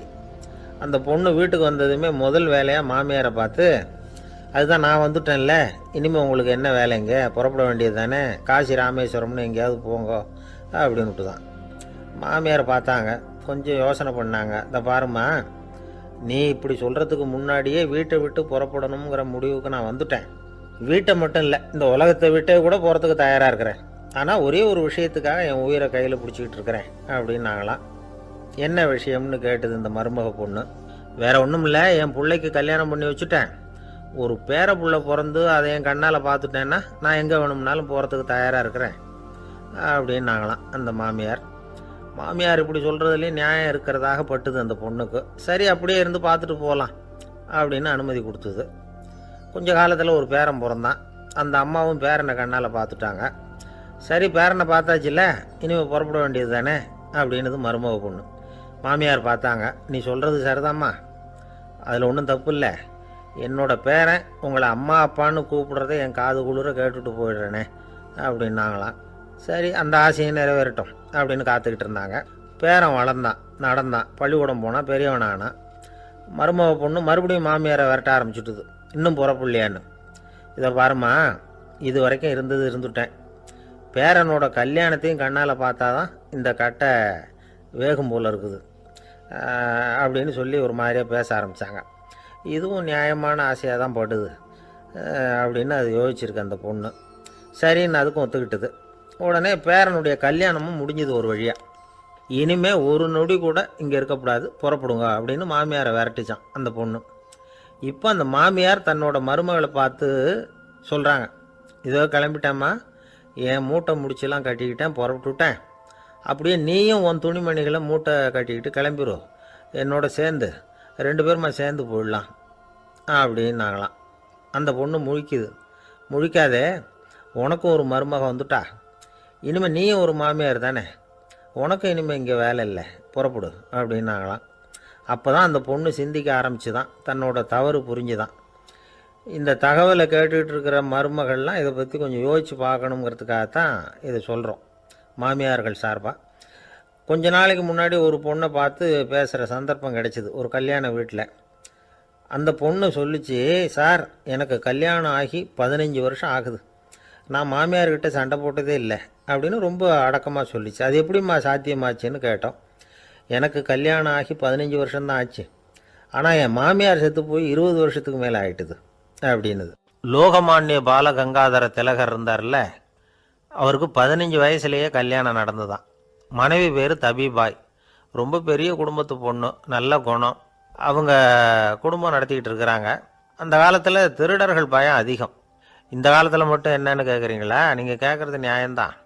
இருந்தாலும் இந்த காலத்து திருடனுக்கும் அந்த காலத்து திருடனுக்கும் ஒரு முக்கியமான வித்தியாசம் உண்டு. அதாவது அந்த காலத்து திருடன்லாம் நியாயம் அநியாயம் பார்க்குறது உண்டு, இந்த காலத்தில் அப்படி பார்க்குறது இல்லை. அந்த காலத்தில் திருட வர்றவங்கள்ட்ட கூட ஒரு தார்மீக உணர்வு உண்டாம். அதாவது அப்போ உள்ள கொள்ளைக்காரங்க எதை களவாடினாலும் சரி, அரிசியை மட்டும் களவாடுறது இல்லையா, அப்படி ஒரு கொள்கை. அதனால் பாருங்கள், அந்த காலத்து பெண்கள் நகை நட்டுகளை பத்திரமா வைக்கணும்னா பெட்டியில் வைக்கிறது இல்லை, அரிசி பானையில் போட்டு வச்சு விடுறது. இப்போல்லாம் பேங்க்கில் சேஃப்டி லாக்கர்னு இருக்குல்ல, அது மாதிரி அந்த காலத்தில் சேஃப்டி லாக்கருங்கிறது அரிசி பானை. இந்த வளையல், மூக்குத்தி, தோடு இப்படி எதுவாக இருந்தாலும் அதில் போட்டு பத்திரமா வச்சுருவாங்க. திருடன் அரிசி பானை பக்கம் போகிறதில்ல. ஏன்னா சாப்பிட்ற விஷயத்தில் கை வைக்கக்கூடாது, அது பாவம் அப்படின்னு அவன் நினைக்கிறான். திலகரோட மனைவி தபிபாயும் அதே மாதிரி தன்னுடைய ஆபரணங்களை ஒரு அரிசி பானைக்குள்ளே போட்டு மூடி வச்சுருந்தாங்களாம். இப்படி இருந்தப்போ ஒரு நாள் ஒரு பிச்சைக்கார பொண்ணு வீடு வீடாக பிச்சை கேட்டுக்கிட்டே வந்திருக்குது. திலகர் வீட்டுக்கும் தர்மம் போடுங்க தாயே அப்படின்னு தான் அந்த பொண்ணு. அந்த அம்மா தபிபாய் காதில் இது விழுந்திருக்கு. உடனே கை நிறைய அரிசி அள்ளிக்கிட்டு போட்டிருக்கு. பாத்திரத்தில் அரிசியை போட்டதுக்கு அப்புறம் தான் தெரியுது, பளிச்சுன்னு கண்ணில் படுது. அதாவது அந்த அம்மாவோட வைர மூக்குத்தி ஒன்று அரிசியோடு சேர்ந்து அந்த பிச்சைக்கார பொண்ணு பாத்திரத்தில் போய் விழுந்துட்டுது.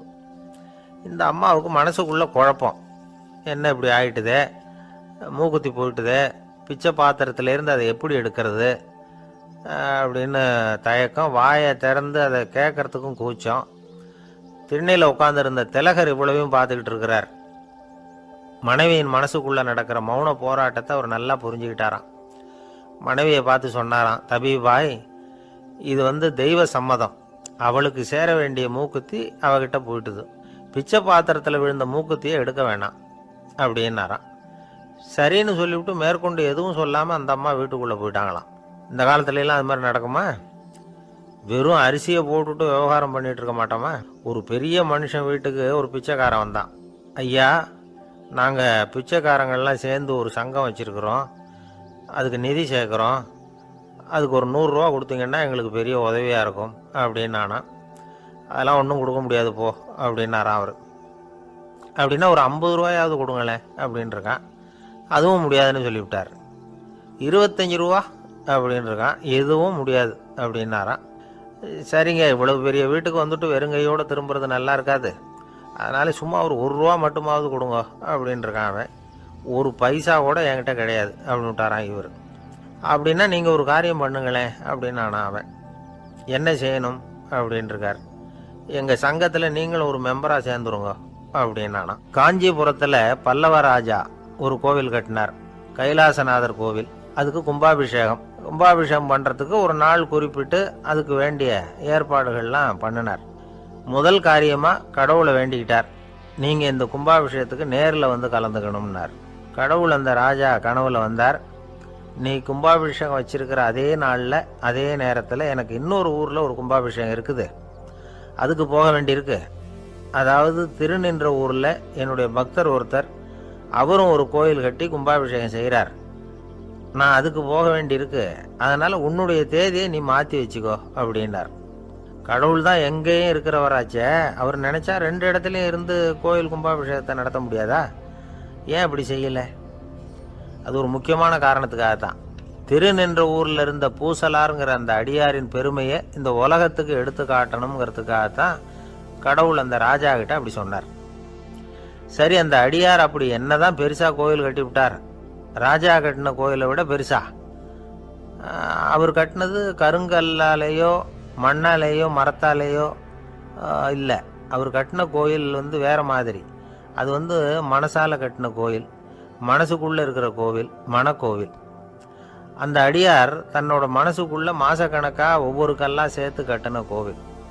இந்த விஷயம் ராஜாவுக்கு தெரியாது. அவர் என்ன நினச்சுட்டாரு, அது நாம கட்டின கற்கோயிலை விட ரொம்ப பெருசாக இருக்கும் போல இருக்கு அப்படின்னு நினச்சிட்டாரு. சரி, அப்பேற்பட்ட அந்த கோயிலை தரிசனம் பண்ணிவிட்டு வருவோம் அப்படின்னு நினச்சி ராஜா திருநின்ற ஊருக்கு போகிறார். அங்கே போய் பார்த்தா கோயிலையும் காணும், ஒன்றையும் காணும். கடைசியில் பூசலார் கட்டின மணக்கோவில் தான் அதுங்கிறத அவர் புரிஞ்சுக்கிறார். உடனே அந்த அடியாரின் காலில் விழுந்து வணங்குறார். அவரோ, இது மனசால முயன்ற கோவில், இதுக்கு இத்தனை பெருமையா அப்படின்னு ஆச்சரியப்படுறார். இதில் ஆச்சரியப்படுறதுக்கு ஒன்றும் இல்லை.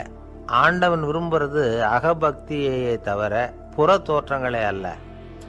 இதை நாம் புரிஞ்சுக்கிட்டோம்னா நமக்குள்ள எந்த வேறுபாடுகளும் வர்றதுக்கு வழியே இல்லை. இன்னொரு ராஜா இருந்தார். அவர் ஆண்டவனுக்கு படைக்கிறதுக்காக ஒரு தார் நல்ல செவ்வாழைப்பழமாக எடுத்துக்கிட்டு போகணும்னு நினச்சார். அதனால் முத நாளே அதை வாங்கிட்டு வர சொன்னார் வேலைக்காரங்கிட்ட. வேலைக்காரன் போனான், கடைத்தெருவில் ஒரு தார் பழம் வாங்கினான். வர்ற வழியில் அவன் குடிசை அப்படியே எட்டி பார்த்துட்டு போவோமேன்னு நினச்சான். போனான். அங்கே இவனோட குழந்தை பாவம் பசியால் கத்திக்கிட்டு இருக்கு. இவன் பார்த்தான், இவ்வளவு பெரிய தாரில் ஒரு 2 பழம் எடுத்தா தெரியவா போகுது அப்படின்னு நினச்சி ஒரு 2 பழத்தை பிச்சு அந்த குழந்தைகிட்ட கொடுத்தான். அது அதை வாங்கி வயிறார சாப்பிட்டுது, பசி அடங்குச்சு, விளையாட போயிட்டுது. இவன் அதுக்கப்புறம் வாழைப்பழத்தை எடுத்துக்கிட்டு அரண்மனைக்கு வந்தான். 2 பழம் பிச்சிருக்கிறது ராஜாவுக்கு தெரிஞ்சு போச்சு. இவன் உண்மையை சொல்லிவிட்டான். உடனே ராஜா, கடவுளுக்கு படைக்க வேண்டிய பொருளை குழந்தை எச்சில் பண்ண விட்டுருக்கியே அப்படின்னு சொல்லி அவனை கட்டி வச்சு சாட்டையால் அடித்தார் பாவம். மறுநாள் பழத்தை கோயிலுக்கு எடுத்துகிட்டு போனார். கடவுள் முன்னாடி வச்சார். கடவுள் கண்ணை திறந்து பார்த்தார், பழம்லாம் அழுகி இருக்குது. என்ன இது அழுகி போன பழம் அப்படின்னார். ராஜா முழிச்சார். நல்லா தானே இருந்தது அப்படின்னு நினச்சார். அப்போ கடவுள் அந்த ராஜா கிட்ட சொன்னாராம், இதை பார்ப்பா, இந்த தாரில் 2 பழம் தான் நல்ல பழம், அந்த 2 பழங்களையும் நேற்றுக்கே நான் சாப்பிட்டுட்டேன் அப்படின்னாராம். அப்போ தான் ராஜாவுக்கு புரிஞ்சுது, ஏழை குழந்தையின் பசியை தீர்க்கறதுக்காக உதவுன அந்த 2 பழம்தான் இறைவன் சாப்பிட்ட பழம்னு. இறைவன் இருக்கிற இடம் எது? இதுதான். ஒரு அப்பாவுக்கு 2 பிள்ளைங்க. மூத்தவன் ரொம்ப அடக்கம், அப்பா எது சொன்னாலும் கேட்பான். பெரியவங்களுக்கு கீழ்ப்படிஞ்சு நடப்பான். இளையவன் அப்படி இல்லை, தான் நினச்சதை தான் சொல்லுவான், செய்வான். அடுத்தவங்க சொல்கிறத கேட்க மாட்டான், அடங்கி நடக்க மாட்டான். இந்த 2 பேரில் யாரை உங்களுக்கு பிடிக்கும்? பெரியவனை தான் பிடிக்கும். ஏன்னா அவன் தான் சொல்கிற பேச்சை கேட்குறவன் அப்படின்னு சொல்லுவீங்க. ஆனால் ஒரு ஞானி என்ன சொல்கிறார் தெரியுமா? ஒரு குழந்தை அதன் அறிவுக்காக மதிக்கப்பட வேண்டுமே தவிர அதனுடைய கீழ்ப்படியும் தன்மைக்காக அல்ல அப்படிங்கிறார். நம்ம குழந்தைகளை சுயமாக சிந்திக்கிறதுக்கு நாம் விடுறதில்ல, மற்றவங்களை பார்த்து காப்பி அடிக்கிறதுக்கு தான் நாம் அவங்களுக்கு கற்றுக் கொடுக்குறோம். புகழ்பெற்ற மனிதர்கள் சிலருடைய பேரை சொல்லி நீயும் அவர் மாதிரி ஆகணும், இவர் மாதிரி ஆகணும் அப்படின்னு சொல்லிகிட்டே இருக்கிறோம். குழந்தைகள் தங்களுடைய தனித்தன்மையை வளர்த்துக்கிறதுக்கு நாம் தடையாக இருக்கிறோம். ஒரு குழந்தைகிட்ட அனாவசியமாக நம்பிக்கையை வளர்த்துடக்கூடாது, எந்த கோட்பாட்டையும் திணிக்கக்கூடாது. நாம் ஏற்கனவே அர்த்தமில்லாத கருத்துக்களையும் கொள்கைகளையும் மனசில் போட்டு நிரப்பி வச்சுருக்கிறோம். இந்த உலகத்துக்கு புதுசாக சேர்ந்திருக்கிற ஒரு குழந்தையின் தூய்மையான மனசில் நம்ம கருத்துக்களை அறிமுகம் செய்ய அல்லது திணிக்கிறதுக்கு நமக்கு எந்த அதிகாரமும் கிடையாது. ஒரு குழந்தைய நீ இந்த மதத்தை சேர்ந்தவன் அப்படின்னு பிறந்ததுமே ஒரு முத்திரை குத்தி போடுறோம். இது அதோட சுதந்திரத்தை ஆரம்பத்திலேயே கிள்ளி எறிகிறது மாதிரி தான். நீங்கள் ஒரு மதத்தின் வழிமுறைகளை கடைப்பிடிச்சிக்கிட்டு வர்றீங்க, அந்த வழியில் போய்கிட்டு இருக்கிறீங்க, சரி, அதனால் போகிறீங்க. அதுக்காக உங்கள் குழந்தையையும் அதே வழியில் தான் வரணும் அப்படின்னு கட்டாயப்படுத்துறதுக்கு உங்களுக்கு என்ன உரிமை இருக்குது? அந்த குழந்தை சுயமாக சிந்திச்சு ஒரு முடிவுக்கு வரட்டுமே, அதுக்கு நீங்கள் ஏன் தடையாக இருக்கிறீங்க? நமக்கு உண்மையிலேயே நம்ம குழந்தை மேலே அன்பு இருந்தால் இது மாதிரி திணிப்பு வேலைகளை செய்யக்கூடாது.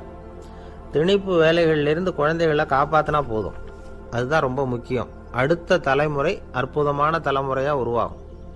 நாம் தான் சாதி மத சங்கடங்களில் மாட்டிக்கிட்டு தவிக்கிறோம். அவங்களாவது சாதி மத வேறுபாடு இல்லாத சமுதாயத்தை பார்க்கட்டுமே, அந்த சௌகரியங்களை அனுபவிக்கட்டுமே. அதுக்கு நாம் என்ன செய்யணும்னா ஒன்றும் செய்யாமல் இருந்தால் போதும். ஒரு குழந்தைகிட்ட நம்ம கருத்தை திணிக்கும் பொழுது என்ன ஆகுது தெரியுமா? அது அவனை அவங்கிட்ட இருந்தே அப்புறப்படுத்தி விடுது, அவனுடைய தனித்தன்மையை அழிச்சுடுது, அவனை ஒரு எல்லைக்குள்ளே திணிச்சுடுது. இதெல்லாம் அன்புங்கிற பேரால் பெற்றோர்கள் செய்கிற தப்பு. இதெல்லாம் கேட்டுக்கிட்டு இந்த காலத்தில் அப்பா ஒருத்தர் சொன்னார், நான் கருத்துக்களை எல்லாம் என் பையன்கிட்ட திணிக்கிறது இல்லைங்க, ஆனால் அதிகமாக சாப்பிட சொல்லி கட்டாயப்படுத்துவேன் அப்படின்னார். உங்கள் வீட்டு சமையல் அவ்வளோ நல்லா இருக்குமான்னு கேட்டாங்க. நல்லா இருந்தால் நான் ஏன் அவனை சாப்பிட சொல்லி கட்டாயப்படுத்த போகிறேன் அப்படின்னார். ஒரு ஊரில் ஒரு மன்னன் இருந்தான், கொடுங்கோல் மன்னன். நிறைய தொந்தரவு பண்ணிக்கிட்டு இருந்தான். அவன் ஒரு தடவை என்ன பண்ணான் தெரியுமா? ஒரு தப்பும் பண்ணாத ஒரு இளைஞனை பிடிச்சி ஜெயிலில் அடைச்சுட்டான். அந்த பையனோட சொந்தக்காரங்கள்லாம் ராஜா கிட்ட போனாங்க. அவன் ஒரு தவறும் பண்ணலை, அவனை விடுதலை பண்ணுங்க அப்படின்னு கெஞ்சி கேட்டுக்கிட்டாங்க. மன்னன் யோசனை பண்ணான். அந்த இளைஞனை கூப்பிட்டுக்கிட்டு வர சொன்னான். அவனை கொண்டாந்து ராஜா முன்னாடி நிறுத்தினாங்க. இதை பாருப்பா, உன்னை நான் விடுதலை பண்ணுவேன், ஆனால் ஒரு கண்டிஷன். அந்த நிபந்தனையை நீ நிறைவேற்றினா உனக்கு விடுதலை அப்படின்னா மன்னன். சரின்னு ஒத்துக்கிட்டான் பையன். மன்னன் கண்டிஷன் என்னங்கிறத சொன்னான். உங்ககிட்ட ஒரு செம்மறி ஆட்டை கொடுக்க போகிறேன், 1 மாதத்துக்கு அதுக்கு தேவையான தீனியையும் கொடுக்க போகிறேன். 1 மாதம் கழித்து அந்த ஆட்டை எடை போட்டு பார்ப்பேன். அந்த ஆட்டின் எடை கொஞ்சம் கூட கூடி இருக்கக்கூடாது. எடை கூடி இருந்தால் உனக்கு விடுதலை கிடையாது. என்ன சொல்கிற அப்படின்னா. பையனுக்கு ஒன்றும் புரியல, பயமாக போயிட்டுது. குழம்பிக்கிட்டே நின்றுக்கிட்டு இருக்கிறான். சரி, 1 நாள் டைம் தரேன், நல்லா யோசனை பண்ணி பார்த்துட்டு நாளைக்கு உன் முடிவை சொல்லு அப்படின்னா மன்னன். பையன் கவலையோடு வெளியில் வந்தான். அங்கே ஒரு பெரியவர் நின்றுக்கிட்டு இருந்தார். அவர்கிட்ட விஷயத்தை சொன்னான். அந்த பெரியவர் இந்த பையனுக்கு காதோட காதாக ஒரு வழியை சொல்லி கொடுத்தார். அதை கேட்டதும் பையன் மறுபடியும் மன்னன் முன்னாடி நின்னா, உங்கள் நிபந்தனையை ஏற்றுக்கிறேன்னு சொன்னான். மன்னன் ஒரு ஆட்டுக்குட்டியையும் அதுக்கு 1 மாதத்துக்கு தேவைப்படுற தீவனத்தையும் கொடுக்கும்படியாக உத்தரவு போட்டான். கொடுத்தாங்க, ஓட்டிகிட்டு போயிட்டான். 1 மாதம் தினமும் தவறாமல் அந்த தீவனத்தை ஆட்டுக்குட்டிக்கு போட்டுக்கிட்டு இருக்கிறான். 1 மாதம் கழித்து அந்த ஆட்டை அரண்மனைக்கு ஓட்டிகிட்டு போனான். மன்னன் அதை எடை போட்டு பார்க்குறான், எடை கூடவே இல்லை, அப்படியே தான் இருக்குது. உடனே போட்ட நிபந்தனைப்படி அந்த இளைஞனை விடுதலை பண்ணிவிட்டான். சரி, ஆட்டுக்கு எடை கூடாமல் இருக்கிறதுக்கு அந்த பெரியவர் சொல்லி கொடுத்த யோசனை என்ன அப்படின்னா, அது வேற ஒன்றும் இல்லை. அந்த ஆட்டுக்கு எதிரில் அது கண்ணில் படுற மாதிரி ஒரு ஓநாயை கட்டி போட சொன்னார். அவ்வளவுதான். ஆட்டுக்கு ஓநாய்ங்கிறது பிறவி பகை. ஓநாயை பார்த்தா ஆடு நடுங்க ஆரம்பிச்சிரும், அவ்வளவு பயம். தினமும் அந்த ஆடு பயந்துக்கிட்டே தீனி சாப்பிட்டுது, எடை கூடல. அதுதான் ரகசியம். இது வந்து சின்ன பிள்ளைங்களுக்கான ஒரு கதை. இதிலேருந்து தெரிஞ்சுக்க வேண்டிய உண்மை என்னென்னா, நாமெல்லாம் சாப்பிட்றப்ப மனசும் உடம்பும் அமைதியாக இருக்கணும். அப்போ தான் அது உடம்புல ஒட்டும். அவசரத்துலேயும் பயத்துலேயும் சாப்பிட்டா அது சரியாக ஜீரணமாகாது. இன்னொரு ராஜா இருந்தார். அவரும் ஒரு இளைஞனை ஜெயிலில் அடைச்சி விட்டார். விடுதலை பண்ணணும்னா ஒரு கண்டிஷன்னார். என்னன்னு கேட்டான். ஒரு ஆட்டுக்குட்டியை உன் முன்னாடி கொண்டாந்து நிறுத்துவேன். நீ அதுக்கிட்ட ஒரு கேள்வி கேட்கணும். அதுக்கு சரியான பதிலை சொல்லணும். அப்படி செஞ்சுட்டா உனக்கு விடுதலைன்னார். இளைஞன் யோசனை பண்ணி பார்த்தான். சரின்னு ஒத்துக்கிட்டான். அது பிரகாரமே ஆட்டுக்குட்டியை பதில் சொல்ல வச்சுட்டான். என்ன நடந்தது தெரியுமா? ஆட்டுக்குட்டியை கொண்டாந்து நிறுத்தினாங்க. இவன் மெதுவாக அதுக்கிட்ட போனான். அது காதுகிட்ட போய் ஏப்ரலுக்கு அடுத்த மாதம் என்ன மாதம்னு கேட்டான். அது உடனே மேன்னு கத்திச்சு. இவன் விடுதலை ஆயிட்டான். ஒரு நாள் ராமர் அரசவையில் உட்காந்துருக்கிறார். ராமராஜ்யம் நடந்துக்கிட்டு இருந்த நேரம். அந்த சமயத்தில் ஒரு நாய் வந்து அரச சபைக்கு வந்துதான். அது தலையில் அடிபட்டு ரத்தம். அந்த கோலத்தில் அது அங்கே வந்தது. எல்லாரும் ஆச்சரியமாக அதை பார்த்தாங்க. ராமரும் அந்த நாயை பார்த்தார். நீங்கள் வந்த காரியம் என்ன நடந்தது, எதுவாக இருந்தாலும் பயப்படாமல் சொல்லு அப்படின்னார். உடனே அந்த நாய் மெதுவாக சொல்ல ஆரம்பிச்சுதான். ஐயா, நான் தெருவில் போய்கிட்டு இருந்தேன். வழியில் ஒருத்தர் வந்தார். அவர் வேத சாஸ்திரம்லாம் படித்த பெரியவர். அவர் எந்த காரணமும் இல்லாமல் அவர் கையில் வச்சுருந்த குச்சியால் என் தலையில் அடிச்சுட்டார். அதுதான் தலையில் ரத்தம். இதை நீங்கள் விசாரித்து தகுந்த தீர்ப்பு வழங்கணும் அப்படின்னு தான் அந்த நாய். ராமர் பார்த்தார். உடனே தன்னுடைய காவலர்களை அனுப்புனார். அந்த ஆளை எங்கே இருந்தாலும் போய் கொண்டுகிட்டு வாங்க அப்படின்னு விட்டார். காவலர்கள் போனாங்க. அந்த ஆளை பிடிச்சி கொண்டு வந்துட்டாங்க. அரண்மனைக்கு வா அப்படின்னு சொல்லி கூப்பிட்டுட்டு வந்துட்டாங்க. என்ன நடந்ததுன்னு விசாரித்தார் ராமர். அதுக்கு அந்த ஆள் சொன்னார். நான் வந்து வீதி வழியாக வந்துக்கிட்டு இருந்தேன். குறுக்க இந்த நாய் வந்தது. நான் அவசரமாக போய்கிட்டு இருந்தேன். இது எனக்கு வழி விடாமல் குறுக்க பூந்து இடைஞ்சல் பண்ணிச்சு. எனக்கு கோபம் வந்துட்டுது. அதனால் அடிச்சுட்டேன். வேத சாஸ்திரம் படித்த நான் என் வசம் இழந்து கோபப்பட்டது பெரிய தப்பு தான். அதை நான் ஒத்துக்கிறேன். குற்றத்தை ஒப்புக்கொள்கிறேன். எனக்கு என்ன தண்டனை கொடுக்கணுமோ அதை கொடுங்க, ஏற்றுக்கிறேன் அப்படின்னு விட்டார். சரி, இப்போ அந்த ஆளுக்கு தண்டனை கொடுக்கணும். என்ன தண்டனை கொடுக்கறது யோசனை பண்ணார் ராமர். அதையும் அந்த நாய்கிட்டே கேட்டார். நீயே சொல்லு, என்ன தண்டனை கொடுக்கலாம் இவருக்கு அப்படின்னார். இதுக்கு அந்த நாய் என்ன சொல்லிச்சு தெரியுமா? இவரை ஏதாவது ஒரு கோயிலுக்கு தர்மகர்த்தாவாக நியமனம் பண்ணிவிடுங்க, அதுதான் இவருக்கு சரியான தண்டனை அப்படின்னுது. இதை கேட்டதும் ராமர் முகத்தில் புன்னகை. ஆனால் அங்கே இருந்த மற்றவங்களுக்கெல்லாம் ஆச்சரியம். அது எப்படி தப்பு செஞ்சவங்களுக்கு தண்டனை கொடுக்கறது தானே நியாயம், அதை விட்டுட்டு தர்மகர்த்தா பதவியை கொடுக்க சொல்லுதே இந்த நாய் அப்படிங்கிற ஆச்சரியம். இந்த சந்தேகத்தை அந்த நாய்கிட்டேயே கேட்டாங்க அங்கே இருந்தவங்க. இதுக்கு அந்த நாய் பதில் சொல்லிச்சான். நான் வந்து போன பிறவியில் ஒரு கோயிலுக்கு தர்மகர்த்தாவாக இருந்தேன். எவ்வளவோ கவனமாக எச்சரிக்கையாக தான் என்னுடைய கடமைகளையெல்லாம் செஞ்சுக்கிட்டு வந்தேன். அப்படி இருந்தாலும் சில சமயங்களில் என்னையும் மீறி கோயில் செல்வத்தை நான் அனுபவிக்கிறதுக்கு காரணமாயிட்டேன். ஒரு கோவிலுக்கு தர்மகர்த்தாவாக இருக்கிறவங்க எப்படியும் இந்த பாவத்திலேருந்து தப்பிக்கிறது கஷ்டம். அதனால தான் நான் இந்த பிறவியில் நாயாக பிறந்து இப்படி கஷ்டப்படுறேன். இதே நிலைமை இந்த ஆளுக்கும் ஏற்படணும் அப்படிங்கிறதுக்காக தான் அவரையும் ஒரு கோயிலுக்கு தர்மகர்த்தாவை நியமிக்கும்படி கேட்டுக்கிட்டேன் அப்படின்னு தான் இந்த நாய். இதிலேருந்து என்ன தெரியுது? எந்த பதவியில் நாம் இருந்தாலும் நமக்கு தெரியாமல் கூட அதை தவறாக உபயோகப்படுத்தக்கூடாதுங்கிறத இதிலேருந்து புரிஞ்சுக்கணும். இல்லைன்னா அடுத்த பிறவியில் நாயாக பிறந்து எங்கேயாவது போய் வாழை ஆட்டிகிட்டு நிற்க வேண்டியது தான். கோவில் வாசலில் 2 நாய் பேசிக்கிட்டு இருந்து தான், போன ஜென்மத்தில் நான் மனுஷனாக தான் இருந்தேன். ஒரு கோவில் பூசாரி பேச்சை கேட்டுவிட்டு அவரோட கூட்டு சேர்ந்துக்கிட்டு ஆண்டவன் போட்டிருந்த நகையெல்லாம் அபகரித்து என்கிட்ட கொடுத்தாரு அவர். நான் எடுத்துகிட்டு வந்துட்டேன். திருடினது அந்த ஆள் தான், எடுத்துக்கிட்டு வந்தது தான் நான். இருந்தாலும் நான் மட்டும் நாயாக பிறந்துட்டேன். இப்போ மட்டும் அந்த பூசாரி என்கிட்ட மாட்டினா கடித்து குதறி விடுவேன் அப்படின்னு தான். அவசரப்பட்டு அப்படி செஞ்சுடாதே. பதிலுக்கு அவரும் உன்னை திருப்பி கடித்தாலும் கடிச்சிருவார். ஏன்னா அவரும் இப்போ ஒரு நாயாக தான் பிறந்திருக்கிறார் அப்படின்னு தான் இன்னொன்று. அது எப்படி உனக்கு தெரியும்னு தான் இது.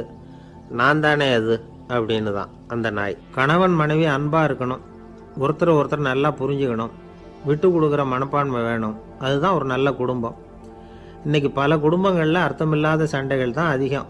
கிராமப்புறங்களில் வேடிக்கையாக ஒரு கதை சொல்லுவாங்க. ஒரு ஊரில் ஒரு ஆள் இருந்தான். வேலை வெட்டி இல்லாமல் சும்மாவே இருந்தான். அவனுக்கு கல்யாணம் பண்ணி வச்சாங்களாம். மனைவி வந்து சேர்ந்தா. சும்மாவே உட்காந்துருக்கிறியே, ஏதாவது சம்பாதிக்கிற வழியை பாரு அப்படின்ட்டுருக்கா. அதுக்கு தான் யோசனை பண்ணிகிட்டு இருக்கிறேன். ஒரு அருமையான ஐடியா அப்படின்னு நானா. என்ன அது சொல்லு அப்படின்ட்டுருக்கா அவன். ஒரு ஆட்டுக்குட்டி வாங்க போகிறேன்னு இருக்கான். அதை வாங்கி என்ன பண்ண போகிறேன்னா, அந்த குட்டி வளரும், பெருசாகும், அதுக்கப்புறம் அது நிறைய குட்டி போடும் அப்படின்ட்டுருக்கான். சரி, அப்புறம் என்ன, அதையெல்லாம் சந்தையில் கொண்டுட்டு போய் விற்றுவிட்டு அந்த காசுக்கு ஒரு எருவு மாடு வாங்கலாம். சரி, அது எதுக்கு? எருவு மாடு நிறைய பால் கொடுக்கும், அதை கொண்டுகிட்டு போய் பால் பண்ணையில் கொடுப்பேன், அல்லது நானே விற்றுருவேன், கை நிறைய காசு கிடைக்கும். அதுக்கப்புறம் ஒரு பசுமாடு வாங்குவேன், பாலையும் விற்கலாம், நாமளும் காய் போட்டு சாப்பிட்லாம், இப்படிலாம் சொல்லியிருக்கான். அப்போ அந்த பொண்ணு சொல்லிச்சான், அடுத்த தெருவில் இருக்கிற எங்கள் அம்மா வீட்டுக்கும் கொஞ்சம் பால் கொடுத்து அனுப்பலாம் அப்படின்ட்டுருக்கான் அந்த பொண்ணு. இந்த இடத்துல கணவனுக்கு கோவம் வந்துட்டுது. அது எப்படி உங்கள் அம்மா வீட்டுக்கு எதுக்கு கொடுக்கணும், அதெல்லாம் முடியாதுன்றிருக்கான். இந்த இடத்துல சண்டை ஆரம்பமாயிட்டுது. கொஞ்ச நேரத்தில் 2 பேரும் சத்தம் போட ஆரம்பிச்சிட்டாங்க. கடுமையான சண்டை நடக்கிறத பக்கத்து வீட்டுக்காரன் காதில் வாங்கினான். அவன் ஓடியாந்தான். அவனுக்கு தெரியும், வாங்காத மாட்டுக்காக இப்படி சண்டை போட்டுக்கிட்டு இருக்கிறாங்கங்கிறது அவனுக்கு புரியும். அவன் ஓடி வந்து சொன்னான், ஏண்டா உன்னோட பசுமாட்டை ஒழுங்காக கட்டி போடக்கூடாதான்ருக்கான். என்னடா சொல்கிறேன்னா இவன், உன் மாடு என் தோட்டத்தில் வந்து மேய்ஞ்சுட்டுது, பயிரெலாம் நாசமாயிட்டுது, 10,000 ரூபா அளவுக்கு சேதம், அதை வாங்கிட்டு போகிறதுக்கு தான் வந்தேன், குடுறா 10,000 நானா. இவன் அரண்டு போயிட்டான். அப்புறம் சொன்னான், டே நான் இன்னும் மாடே வாங்கலையே, அதுக்குள்ளே அது வந்து எப்படிடா உன் தோட்டத்தில் மேயும், என்னடா உளர்றேன்ருக்கான். நீ தாண்டா இப்போ உளறிக்கிட்டு இருக்க, மாடே வாங்கலை, அதுக்குள்ளே எப்படிடா வந்து உன்னுடைய மனைவி அவங்க அம்மா வீட்டுக்கு பால் கொடுத்து அனுப்ப முடியும் அப்படின்னு அவன் கேட்டானா. நம்மளுக்கு இப்போ தான் புத்தி வந்துதான், அர்த்தமே இல்லாத சண்டை போட்டுக்கிட்டு இருக்கிறோம் அப்படிங்கிறத அவன் புரிஞ்சுக்கிட்டானான்.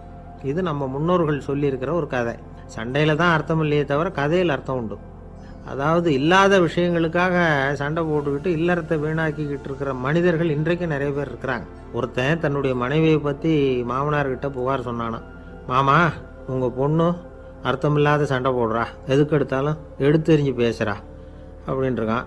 நீ எப்படி மாப்பிள்ளை அதை சமாளிக்கிற அப்படின்னு கேட்டிருக்காரு அவர்.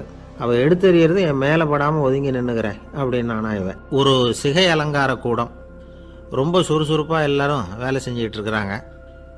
முடிவெட்டிக்க வந்திருக்கிறவங்க நிறைய பேர், எல்லாரும் வரிசையாக உட்காந்துருக்குறாங்க. அந்த சமயத்தில் திடீர்னு கதவை திறந்துக்கிட்டு ஒருத்தர் உள்ளே வர்றார். அவர் ஒரு பெரிய மனிதர். அவரும் முடிவெட்டிக்கிறதுக்காக தான் உள்ளே வந்திருக்கிறார். அவரை பார்த்த உடனே அங்கே வரிசையில் உட்காந்துருந்தவங்க எல்லாரும் எழுந்திரிச்சு அவர்கிட்ட வந்துட்டாங்க. அவரை சுற்றி நின்றுக்கிட்டாங்க. எப்படி இருக்கிறீங்க, நல்லா இருக்கீங்களா அப்படின்னு விசாரிக்க ஆரம்பிச்சிட்டாங்க. எல்லாம் முடிஞ்சதும் வந்தவர் கேட்டார், வரிசையில் கடைசியாக இருக்கிறவர் யார் அப்படின்னு கேட்டார். ஏன்னு கேட்டாங்க. நான் அதுக்கு அடுத்தபடியாக உட்காரணும், அதுக்காக தான் கேட்குறேன் அப்படின்னார்.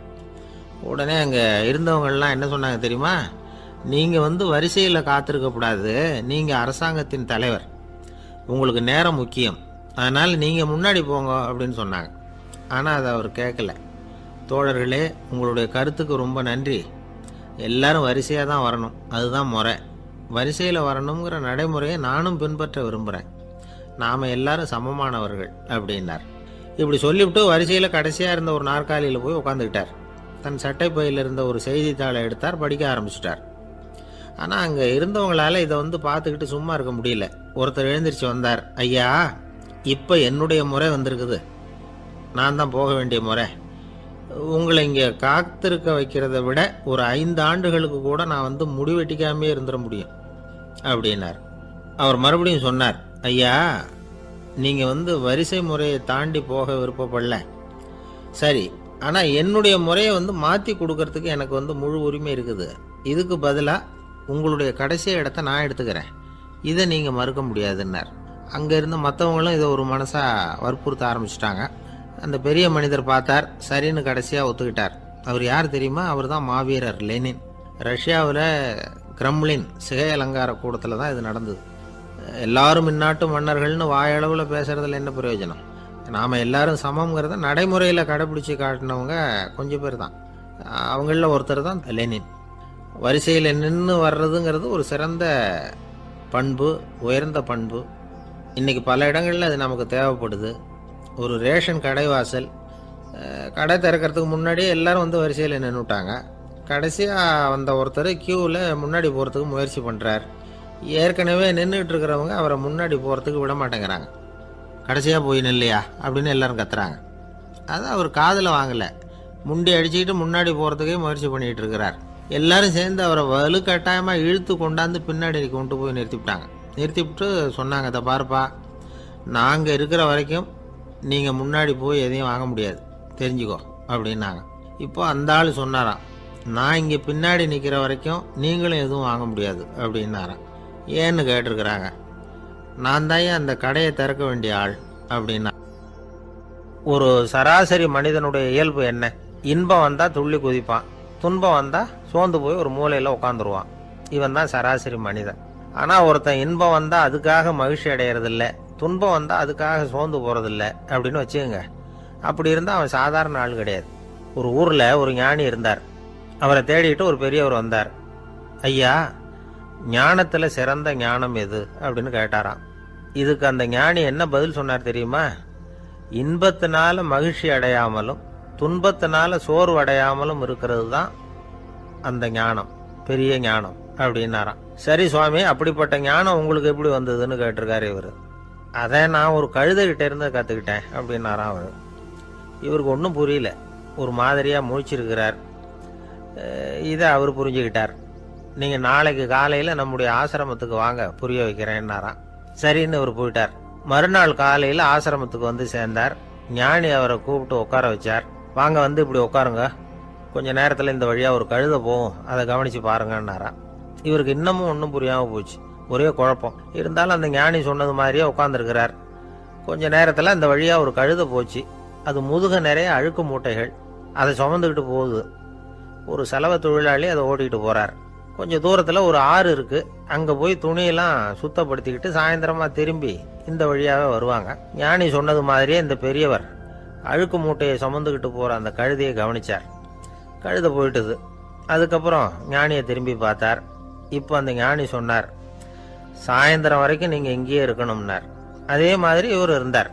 சாயந்தரமாக அந்த ஞானி சொன்னார், ஐயா, இப்போ கொஞ்ச நேரத்தில் அந்த கழுதை இந்த வழியாக திரும்பி வரும், அதையும் கவனித்து பாருங்கன்னார். இவரும் கவனித்து பார்க்குறார். கழுதை வந்தது. அது முதுகில் சலவை செய்யப்பட்ட துணி மூட்டை, அது பாட்டுக்கு சுமந்துக்கிட்டு போய்கிட்டு இருக்குது. பெரியவருக்கு ஒன்றும் புரியல, பொறுமை இழந்துட்டார். சரி சுவாமி, இந்த கழுதைக்கும் உங்கள் ஞானத்துக்கும் என்ன சம்பந்தம் அப்படின்னார். இப்போ அந்த ஞானி விளக்கினார். ஐயா, இந்த கழுதை இதே மாதிரி தினமும் காலையில் அழுக்கு மூட்டைகளை சுமந்துக்கிட்டு ஆற்றுக்கு போகுது, மாலையில் வெண்மையான சுத்தமான துணிகளை சுமந்துக்கிட்டு திரும்பி ஊருக்கு போகுது. காலையில் இது போகும் பொழுது முதுகில் அழுக்கு மூட்டைகளை சுமந்துக்கிட்டு போகிறோமேங்கிற வருத்தமும் அதுக்கு கிடையாது. சாயந்தரம் திரும்பி வரும்பொழுது சுத்தமான துணிகளை சுமந்துக்கிட்டு வர்றோமேங்கிற மகிழ்ச்சியும் அதுக்கு இல்லை. இதை பார்த்து தான் நான் அது மாதிரி ஞானத்தை கற்றுக்கிட்டேன் அப்படின்னாராம். அதனால் யார் கற்றுக் கொடுக்குறாங்க அப்படிங்கிறத விட எதை கற்றுக்கிறோம் அப்படிங்கிறது தான் முக்கியம். ஒரு சினிமா பார்க்குறோம், ஒரு அருவி கொட்டுறது மாதிரி காட்சி வருது, தண்ணீர் வழியுது. படம் முடிஞ்சதும் பார்த்தீங்கன்னா அந்த திரை என்ன நனைஞ்சு போயா இருக்கும். ஒரு தீப்பிடிச்சு எரியிற காட்சியை சினிமாவில் பார்க்குறீங்க, காட்சி முடிஞ்சதும் அந்த வெண் திரையே கருகி போயா இருக்கும். படத்தில் வர்ற தண்ணீரும் நெருப்பும் அந்த திரையை பாதிக்கிறது இல்லை. நாம் அந்த திரை மாதிரி இருக்கிறதுக்கு கற்றுக்கணுமா. அந்த பக்குவம் வந்துவிட்டதுன்னா இன்பமும் துன்பமும் நம்ம எதுவும் செய்யாது. ஒரு சினிமாவை பார்க்குற வரைக்கும் சிரிக்கலாம், அழலாம். பார்த்துட்டு வெளியில் வரும்பொழுது அழுதுகிட்டே வரக்கூடாது. ஒருத்தர் வந்தார், அப்படி படம் முடிஞ்சு வெளியில் வரும்பொழுது அருவி மாதிரி கண்ணீர் சிந்திக்கிட்டே வரார். ஏன் சார், படம் அவ்வளவு சோகமா அப்படின்னு கேட்டார். இன்னொருத்தர், இல்லை சார், கூட்டம் ரொம்ப குறைச்சல் சார், மொத்தம் படம் பார்க்க வந்தவங்களே 15 பேர் தான் சார் அப்படின்னார் கண்ணீரை தொடச்சிக்கிட்டே. அதுக்கு நீங்கள் ஏன் சார் அழறீங்கன்னு கேட்டார் அவர். இந்த படத்தோட தயாரிப்பாளரே நான் தான் சார் அப்படின்னாரா இவர். நமக்கு முன்னாடி நமக்கு வேண்டிய ஒருத்தர் ஒரு கிளாஸில் நமக்கு பழச்சாறு கொண்டாந்து வைக்கிறாருன்னு வச்சுக்கோங்க. உடனே நாம் என்ன பண்ணுவோம்? எடுத்து கிடுகிடுன்னு சாப்பிட்ருவோம், அடுத்தவங்க யாரும் வர்றதுக்குள்ள. அதை விட்டுட்டு அதை கொண்டாந்து வச்சவர்கிட்டயே அதோட விலை என்ன அப்படி இப்படின்னு நான் கேட்டுக்கிட்டு இருப்போம். நாம் கேட்க மாட்டோம். ஆனால் காந்திஜி அப்படி கேட்டாராம். எப்போ தெரியுமா? 1935. அந்த வருஷம் மே மாதத்தில் ஒரு நாள் காந்திஜி டெல்லியில் இருக்கிறார். அப்போ அவருக்கு 2 டம்ளர் மாம்பழச்சாறு கொண்டாந்து கொடுக்குறாங்க. அதை வாங்குறார். இதோட விலை என்ன அப்படின்னு கேட்டார் காந்திஜி. யாருக்கிட்ட கேட்டார்னா மனுபென் காந்திகிட்ட கேட்குறார். அவங்க தான் கொண்டாந்து கொடுக்குறாங்க. காந்திஜிக்கு உதவி செய்யறதுக்காக அவர் கூடவே இருந்தவங்க அவங்ககிட்ட தான் கேட்குறாரு. காந்திஜி சும்மா வேடிக்கைக்காக இப்படி கேட்குறாருன்னு நினச்சிட்டாங்க அந்த அம்மா. அதுவும் இல்லாமல் அதோட விலையை கேட்டால் காந்திஜி நிச்சயமாக அதை சாப்பிட மாட்டார் அப்படிங்கிற பயம் வேற. அதனால் அந்த அம்மா பதில் எதுவும் சொல்லாமல் கம்முன்னு இருந்துட்டாங்க. கொஞ்ச நேரம் ஆச்சு. அந்த பழச்சாறு வச்ச இடத்துல அப்படியே இருக்குது, வச்ச இடத்துல வச்சபடியே இருக்குது. காந்திஜி அதை சாப்பிடவே இல்லை. மனுபென் காந்தி பார்த்தாங்க. மெதுவாக காந்திஜி கிட்ட போய் அதை சாப்பிடுங்களேன் அப்படின்னாங்க. பழச்சாறு விலை என்னன்னு கேட்டேன். அதுக்கு பதில் இல்லை. அது முதல் தப்பு. பதிலை எதிர்பார்த்திருந்தும் அதை பற்றி விசாரிக்கலை. அது ரெண்டாவது தப்பு. இப்படி 2 தப்புகளை பண்ணிவிட்டு என்கிட்ட வந்து இதை சாப்பிடுங்கன்னு சொன்னால் அது எப்படி அப்படின்னு கேட்டாராம் காந்திஜி. மனுபென் காந்தி என்ன சொல்கிறதுன்னு தெரியாமல் திகைச்சு போய் நின்றுக்கிட்டு இருந்தாங்க. காந்திஜி தொடர்ந்து சொன்னாராம், இப்போ என் முன்னாடி வச்சிருக்கிற இந்த பழச்சாறு விலை சுமாராக ஒரு ₹1/2 இருக்கும். அது அந்த காலத்து மதிப்பு. இந்த பழச்சாறு இல்லாமல் கூட என்னால் இருக்க முடியும். ஆனால் அவசியமான பொருள்களை வாங்கிறதுக்கு கூட சக்தி இல்லாத மக்கள் இந்த நாட்டில் நிறைய பேர் இருக்கிறாங்க. அப்படி இருக்கிறப்போ எனக்கு என்னத்துக்கு இந்த விலை உயர்ந்த பானம்? இதை இப்போ நான் சாப்பிட்டா என் உடம்பு வேணும்னா ஆரோக்கியமாகலாம், ஆனால் என் மனசு அமைதி அடையாது. எனக்கு என்னுடைய உடல் ஆரோக்கியத்தை விட மன ஆரோக்கியம்தான் முக்கியம். அதனால் இதை நான் சாப்பிட மாட்டேன், எடுத்துகிட்டு போயிடு அப்படின்னாராம். அந்த சமயத்தில் ஒரு அகதி பொண்ணு 2 குழந்தைகளோட காந்திஜியை பார்க்கறதுக்காக வந்தது. வணக்கம் சொல்லிச்சு. காந்திஜி உடனே தனக்கு முன்னாடி இருந்த பழச்சாற்றை எடுத்து அந்த பொண்ணுகிட்டையும் குழந்தைகள்கிட்டையும் கொடுத்து சாப்பிட சொன்னார். அவங்க அதை வாங்கி ரொம்ப சந்தோஷத்தோடு சாப்பிட்டாங்களாம். அதை பார்த்த காந்திஜி முகத்தில் ஒரு புன்னகை, ஒரு பரவசம், ஒரு திருப்தி. அவர் மனசு நிறைஞ்சி இருந்தது. அப்போ அவர் சொன்னாராம், ஆண்டவன் எனக்கு எப்பவும் சரியான சமயத்தில் கை கொடுப்பாருங்கிறது அதுக்கு இதுதான் அத்தாட்சி. நான் ஒரு இக்கட்டான சூழ்நிலையில் இருக்கிறப்ப கூட கடவுளின் கருணையால் அந்த சூழ்நிலை என்னை பாதிக்கலை. என் கூட இவ்வளவு நாள் பழகியும் கூட இங்கே இருக்கிறவங்க எனக்கு அதிக விலையுள்ள பழரசத்தை கொடுத்தாங்க. ஆனால் சரியான நேரத்தில் அதை சாப்பிட வேண்டியவங்களை என்கிட்ட அனுப்பி வச்சு என்னை சந்தோஷப்படுத்தினார் கடவுள், அவருக்கு நன்றி அப்படின்னாராம் மகாத்மா காந்தி. உடல் ஆரோக்கியத்தை விட மன ஆரோக்கியம்தான் எனக்கு முக்கியம்னு சொன்னார் பாருங்க. அதை நாம் எல்லாரும் மனப்பூர்வமாக இன்றைக்கி சிந்திச்சு பார்க்கணும். இந்த காலத்தில் எல்லாரும் அப்படியா நினைக்கிறாங்க? எனக்கு தெரிஞ்ச ஒருத்தர் இருந்தார். தினமும் காலையில் ஒரு காபி சாப்பிட உட்கார்ற நேரத்தில் பக்கத்து வீட்டுக்காரர் வந்து சேருவார் கரெக்டாக. உடனே அவரும் தனக்குன்னு வந்திருக்கிற காப்பியை எடுத்து மனப்பூர்வமாக பக்கத்து வீட்டுக்காரர்கிட்ட கொடுத்துருவார். அதுக்கப்புறம் அவருக்காக வேற காப்பி போட்டு கொண்டாந்து கொடுத்தாலும் வேண்டான்னு சொல்லிடுவார். ஆண்டவனாக பார்த்து சரியான நேரத்தில் அவரை எங்கள் வீட்டுக்கு தினமும் அனுப்பி வைக்கிறார் அப்படிம்பார். ஏன் அப்படி சொல்கிறீங்க அப்படின்னு கேட்டோம் ஒரு நாள். அதுக்கு அவர் சொல்கிறார், எனக்கு என்னோட உடல் ஆரோக்கியம்தான் முக்கியம். இதை கடவுள் புரிஞ்சுக்கிட்டு எங்கள் வீட்டு காப்பியை சாப்பிட்றதுக்கு தினமும் அடுத்த வீட்டுக்காரனை அனுப்பி வைக்கிறார் அப்படின்னார் அவர். ஒரு நீதிமன்றம், அங்கே ஒரு கொலை வழக்கு சம்பந்தமாக விசாரணை நடந்துக்கிட்டு இருக்குது. அந்த வழக்கறிஞர் ரொம்ப தீவிரமாக வாதாடிக்கிட்டு இருக்கிறார். தன்னுடைய கட்சிக்காரர் நிரபராதிங்கிறது அவருக்கு நல்லா தெரியும். அதனால தான் அவர் சார்பாக வாதாடுறதுக்கே ஒத்துக்கிட்டார். அப்படி அவர் மும்முரமாக வாதாடிக்கிட்டு இருக்கிற சமயத்தில் அவசரமாக தந்தி ஒன்று வந்து சேர்ந்தது. அதை வாங்கி படித்து பார்த்தார். அதுக்கப்புறம் அதை மடித்து தன்னுடைய கோட்டு பையில் வச்சுக்கிட்டு தொடர்ந்து வாதாட ஆரம்பிச்சிட்டார். பேசி முடித்தார். அதுக்கப்புறம் அங்கே கோர்ட்டில் இருந்த சக வக்கீல்கள் அவர்கிட்ட வந்தாங்க. தந்தி ஒன்று வந்ததே, என்ன விஷயம் அப்படின்னு விசாரித்தாங்களாம். அப்போ அவர் சொல்லியிருக்கிறார், ஊரில் சிகிச்சைக்காக போயிருந்த என்னுடைய மனைவி இறந்து போனதாக தந்தி வந்திருக்குது அப்படின்னாராம். மற்ற வக்கீல்களுக்கு அதிர்ச்சி. என்னங்க இது, மனைவி இறந்ததை விட கேஸு முக்கியமாக உங்களுக்கு அப்படின்னு கேட்டிருக்கிறாங்க. இறந்து போன என் மனைவி மறுபடியும் திரும்பி வர போகிறதில்ல. ஆனால் என்னுடைய கட்சிக்காரர் ஒரு கொலை வழக்கில் மாட்டிக்கிட்டார். அவரும் நிரபராதி.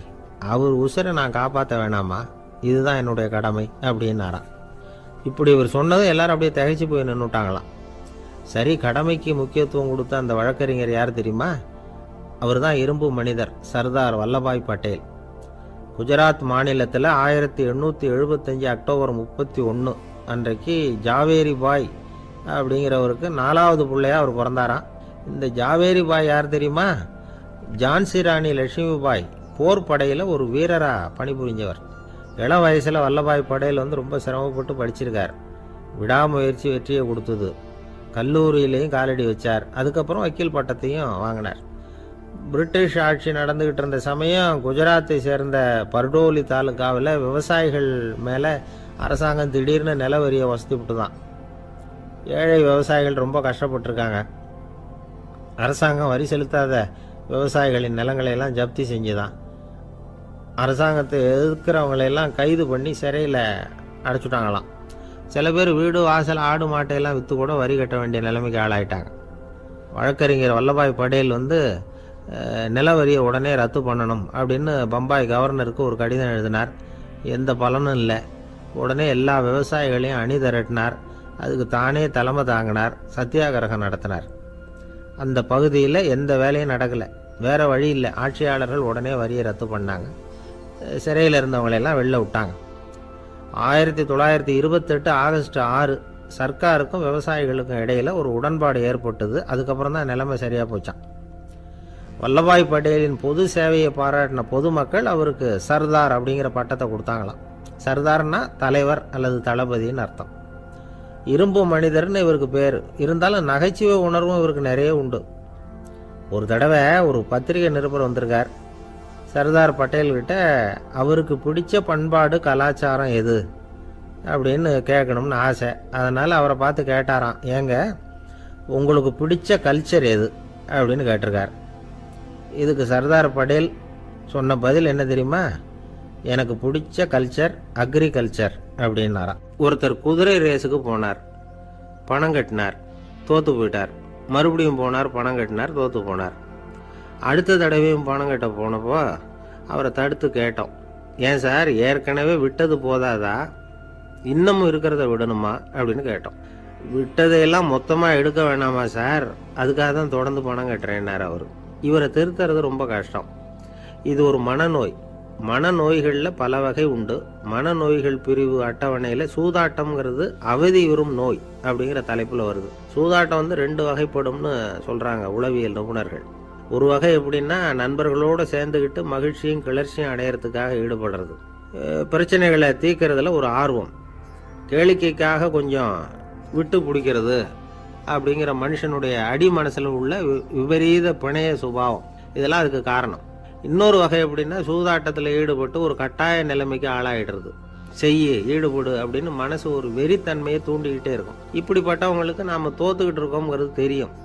நாம் ஜெயிக்கிறதுக்கான சந்தர்ப்பம் இல்லைங்கிறதும் தெரியும். இதனால் நமக்கும் கஷ்டம், நம்ம சுற்றி இருக்கிறவங்களுக்கும் கஷ்டங்கிறதும் புரியும். அப்படி இருந்தும் சூதாடுவாங்க.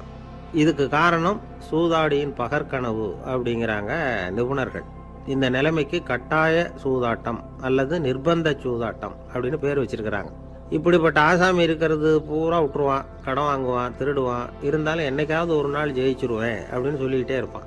விட்டதை எடுத்துருவேங்கிற ஒரு நம்பிக்கை சுடர் அவனுக்குள்ளே எரிஞ்சுக்கிட்டே இருக்கும். இவனை மனநோயாளி அப்படின்னு சொல்லிட முடியாதான். என்ன காரணம்னா, இது மாதிரி ஆளுங்க கிட்ட மன போராட்டமோ கவலையோ பதட்டமோ இருக்கிறது இல்லை. சில விசேஷமான குணங்கள் இவங்க கிட்ட உண்டு. எதிர்ப்பு உணர்ச்சி, சிறுபிள்ளைத்தனம், சட்ட திட்டங்களையும் சம்பிரதாயங்களையும் உட தெரியாத மனப்போக்கு, பொறுப்பில்லாத தன்மை, நெறிதவறி நடக்கிறது எல்லாம் இவங்ககிட்ட உண்டு. ஆனால் வெளிப்பார்வைக்கு ரொம்ப சிநேகமாக இருப்பாங்க, அன்பாக இருப்பாங்க. அப்படி இருக்கிறதாக காட்டிக்குவாங்க. ஆதாயம், சுயலாபம் இதெல்லாம் கருதி தான் பழகுவாங்க. இவங்க கேட்குறப்ப நாம் பணம் கொடுக்கலன்னு வச்சுக்கோங்க, நம்மளை கை விட்டுருவாங்க. நம்ம மேலே அவாண்டமாக பழி சுமத்துறது கூட தயங்க மாட்டாங்க. தங்களுடைய சூதாட்ட நடவடிக்கைகளுக்கு சாதகமான காரணங்களை சொல்லிகிட்டு இருப்பாங்க. நீ வேணும்னா பாரு, ஒரே நாளில் நான் இழந்ததையெல்லாம் மீட்டு லட்சாதிபதி ஆறேன்னா இல்லையா பாரு அப்படிம்பாங்க. தோற்று போகிறத ஒரு படிப்பினையாக இவங்க எடுத்துக்கிறதே இல்லை. தோற்று போகிறதுலேயே இவங்களுக்கு ஒரு அலாதியான சுகம். தனக்குத்தானே துன்பத்தை வரவழைச்சிக்கிட்டு இன்பம் அடையிறதுக்கு தன்வதை சுகம் அப்படின்னு பேர். இவங்கெல்லாம் அந்த ரகம். சில பேர் எப்படி தெரியுமா, மந்திர எண்ணங்களை வரவழைச்சிக்கிறது, சூதாடுறதுக்காக ஆஃபீஸில் கையாடல் பண்ணுறது, அடுத்தவங்க கிட்ட இருந்து திருடுறது.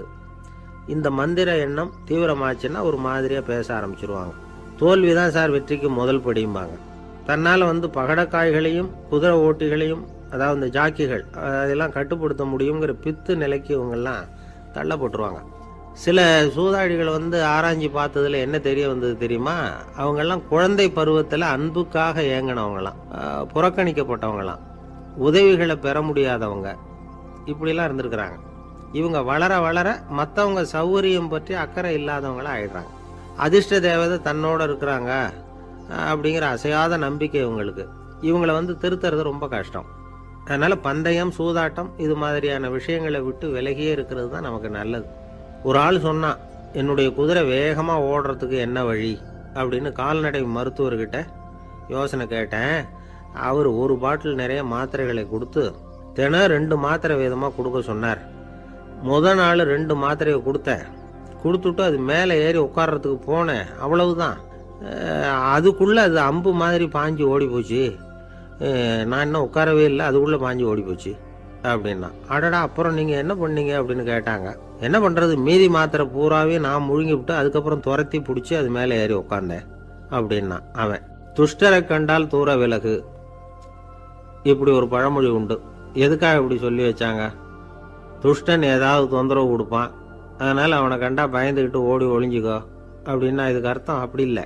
ஒரு துஷ்டன் கிட்ட நெருங்கி போகிறோம்னு வச்சுக்கோங்க, அவன் நமக்கு கெடுதலான ஆலோசனைகள் எதையும் சொல்லலாம், அல்லது அவன் தீய உணர்வுகள் உள்ளவனா இருக்கலாம், அல்லது தீய செயல்கள் செய்யக்கூடியவனா இருக்கலாம், அல்லது தீய நட்புனால அவன் ஏற்கனவே கெட்டு போனவனா கூட இருக்கலாம். இப்படிப்பட்டவனை நெருங்கி போனா அவனோட பாதிப்பு நமக்கும் வந்துடும். அதனால விலகி போ அப்படின்னு சொல்றாங்க. இதையே கொஞ்சம் விவரமா இப்போ பார்ப்போமே.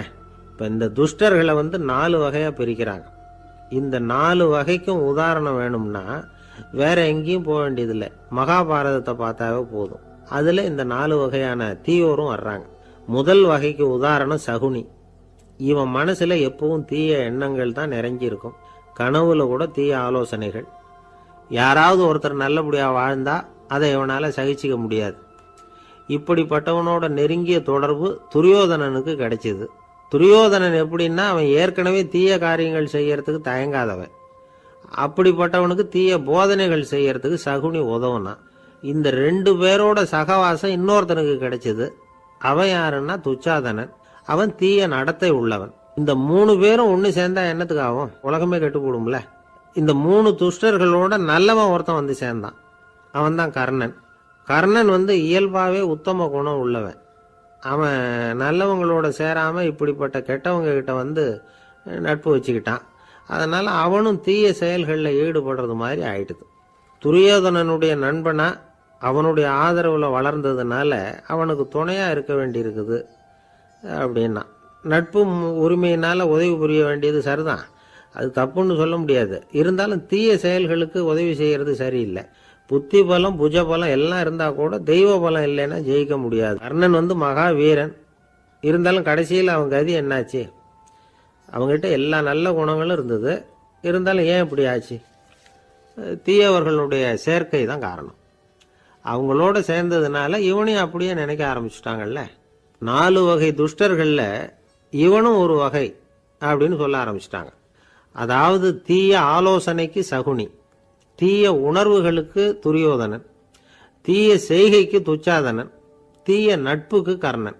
இப்படி உதாரணமாயிட்டான். அதனாலதான் துஷ்டரை கண்டால் தூர விலகு அப்படின்னு சொன்னாங்க. அது புராண காலம். இப்பெல்லாம் நிலைமை கொஞ்சம் வேற விதமா இருக்குது. அன்னைக்கு ஒரு நாள் அப்படிதான் ஒரு காட்டு பாதையில யாரோ ஒருத்தர் அடிபட்டு கிடந்தார். யாரோ ஒரு துஷ்டன் அவரை அடிச்சு போட்டுட்டு போயிட்டான் போல இருக்கு. அந்த வழியா போன ஒருத்தர் பரிதாபப்பட்டு அவனை போய் தூக்குனார். ஆறுதல் சொன்னார். இதை பாருங்க, இந்த வழியா எப்பவும் தனியா வரக்கூடாது.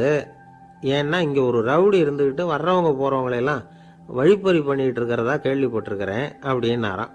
இனிமே அப்படி கேள்விப்பட மாட்டீங்க அப்படின்னு நானா அந்த ஆளு. ஏன்னு கேட்டிருக்காரு இவர். அவன் சொல்லியிருக்கான், நான் தான் சார் அந்த ரவுடி. இந்த வழியா போனவங்க கிட்ட தகராறு பண்ணேன். அவங்க தான் என்ன இப்படி அடிச்சு போட்டு என்கிட்ட இருந்த பணத்தையெல்லாம் பிடிங்கிட்டு போட்டாங்க சார். காலம் ரொம்ப கெட்டு போச்சு அப்படின்னு நானா ரொம்ப பரிதாபமா. ஒரு அழகான கடற்கரை. சுற்றுலா பயணிகள் நிறைய பேர் அங்கே போகிறது வழக்கம். சனி ஞாயிறு கூட்டம் அதிகமாக இருக்கும். அதோட விளைவு என்னங்கிறது அடுத்த நாள் தான் தெரியும். ஆமாம், அந்த கடற்கரையை சுத்தப்படுத்துகிற தொழிலாளிகள் திங்கட்கிழமை ரொம்ப சிரமப்படுவாங்க. சனி ஞாயிறு வந்த கூட்டம் கடற்கரை பூராவும் காலி ஐஸ்கிரீம் கப்புகளை வீசி எறிஞ்சிட்டு போயிருக்கும். ஆயிரக்கணக்கான கப்புகள் அங்கே பரவலாக கிடக்கும். அதையெல்லாம் பொறுக்கி எடுத்து சுத்தம் பண்ணி ஆகணும். இதனால திங்கட்கிழமை வேலைக்கு வர்றதுக்கு எல்லாரும் பயப்படுவாங்க. அப்படி ஒரு நிலைமை. பல பேர் அன்னைக்கு லீவ் எடுத்துகிட்டு போயிடுறது வழக்கம். நமக்கு எதுக்கு இன்னைக்கு தொந்தரவுன்னு. இது ஒரு பெரிய பிரச்சனையாக இருந்தது. இதுக்கு என்ன பண்ணலாம் அப்படின்னு யோசனை பண்ணாங்க. ஒரு ஆலோசனை கூட்டத்துக்கு ஏற்பாடு பண்ணாங்களாம். அந்த நகர நிர்வாக அலுவலர்கள், பணியாளர்கள் எல்லாரும் அதில் கலந்துக்கிட்டாங்க. கூட்டம் ஆரம்பமாச்சு. ஆரம்பத்தில் சொன்னாங்க, இந்த பிரச்சனைக்கு ஒரு தீர்வு வேணும், என்ன பண்ணலாம், அதை முடிவு செய்கிறதுக்கு தான் இந்த கூட்டம். இதில் நீங்கள் செய்ய வேண்டியது என்னென்னா, உங்களுக்கு தோன்றுகிற யோசனை எதுவாக இருந்தாலும் சொல்லுங்கள். கொஞ்சம் கூட தயக்கம் வேண்டாம். நாம் சொல்கிற யோசனை ஈடுபடுமா படாதா அப்படின்லாம் யோசிக்க வேணாம். எல்லாருடைய யோசனைகளையும் அப்படியே பதிவு செய்துக்கிறோம். கடைசியாக அதிலேருந்து ஒரு சிறந்த யோசனையை தேர்வு பண்ணி அதை பயன்படுத்தலாம். இந்த சந்தர்ப்பத்தில் இன்னொரு முக்கியமான வேண்டுகோள், எவ்வளவு சாதாரணமான யோசனையாக இருந்தாலும் சரி, அது சொல்லும் பொழுது அடுத்தவங்க ஏளனம் செய்யக்கூடாது. இது ஒரு பெரிய யோசனையா அப்படின்னு சொல்லி எதையும் அலட்சியப்படுத்தக்கூடாது. இதுதான் அந்த கூட்டத்தின் ஆரம்பத்தில் செய்யப்பட்ட அறிவிப்பு. உடனே அந்த கூட்டத்தில் இருந்தவங்க ஆளுக்கு ஒரு யோசனை சொல்ல ஆரம்பித்தாங்க. ஒருத்தர் எழுந்திருச்சார், இங்கே வர்ற சுற்றுலா பயணிகள்கிட்ட ஆளுக்கு $10 ஒரு டெபாசிட் மாதிரி வைப்பு பணமாக வாங்கிக்கணும். காலி ஐஸ்கிரீம் கப்பை திருப்பி கொடுத்தா அந்த பணத்தை திருப்பி கொடுத்துடலாம். இப்படி ஒரு ஏற்பாடு பண்ணிக்கிட்டா கப்புகளை தேடி பொறுக்கிட்டு இருக்க வேண்டியதில்லை. எல்லாம் ஒரே இடத்துக்கு வந்து சேர்ந்துடும். அப்படியே நாம் தூக்கிட்டு போய் ஒரு இடத்துல கொட்டி போடலாம் அப்படின்னார். இன்னொருத்தர் எழுந்திரிச்சார், கப்பை கீழே போட்டால் $50 அபராதம் அப்படின்னு அங்கங்கே போர்டு எழுதி வச்சுடலாம். கப்புகளை போடுறதுக்கு அங்கங்கே பெரிய கூடைகளை வச்சுடலாம். நாம் சாவகாசமாக அந்த கூடைகளை சேகரம் பண்ணிக்கலாம் அப்படின்னாராம். இன்னொருத்தர் எழுந்திரிச்சு கொஞ்சம் கோபமாக பேசினார். கப்புகளை அவங்க வாயிலேயே திணிச்சுடணும். அதுகளை மொன்று சாப்பிட்டு பார்த்தா தான் தெரியும் அது எவ்வளவு கஷ்டங்கிறது அப்படின்னு ரொம்ப கடுமையாக பேசியிருக்கார். இது வேடிக்கையாக தெரிஞ்சாலும் இந்த யோசனையும் பதிவு செஞ்சுக்கிட்டாங்களாம். இப்படி பல யோசனைகள். கடைசியாக எல்லாத்தையும் படித்து பார்த்துட்டு பரிசீலனை பண்ணாங்க. அப்புறம் தான் யோசனை வந்தது. இவர் வேடிக்கையாக சொன்னது கப்புகளை அவங்கவுங்க வாயிலேயே திணிச்சு சாப்பிட சொல்லணும், அதுதான் தண்டனைன்னார்ல. ஏன் அப்படி சாப்பிட்றது மாதிரியே கப்புகளை தயார் பண்ண என்ன அப்படின்னு சிந்திக்க ஆரம்பித்தாங்களாம். ஆகா, அதுதான் சரின்னு ஒரு முடிவுக்கு வந்தாங்க. அதுலேருந்து உருவானது தான் இந்த வேஃபர் கப்ஸ். ஐஸ்கிரீமை சாப்பிட்டு முடிச்சதும் கப்பையும் சாப்பிட்டுடலாம். கோன் ஐஸ்கிரீம் சாப்பிட்றோம்ல, அதுதான். அமெரிக்காவில் மியாமி கடற்கரையில் ரொம்ப காலமாக இருந்துக்கிட்டு வந்த குப்பை பிரச்சனைக்கு இப்படி தான் ஒரு தீர்வு வந்து தான். இதுலேருந்து நாம் புரிஞ்சிக்க வேண்டியது என்னென்னா, நாம் அன்றாட எத்தனையோ பிரச்சனை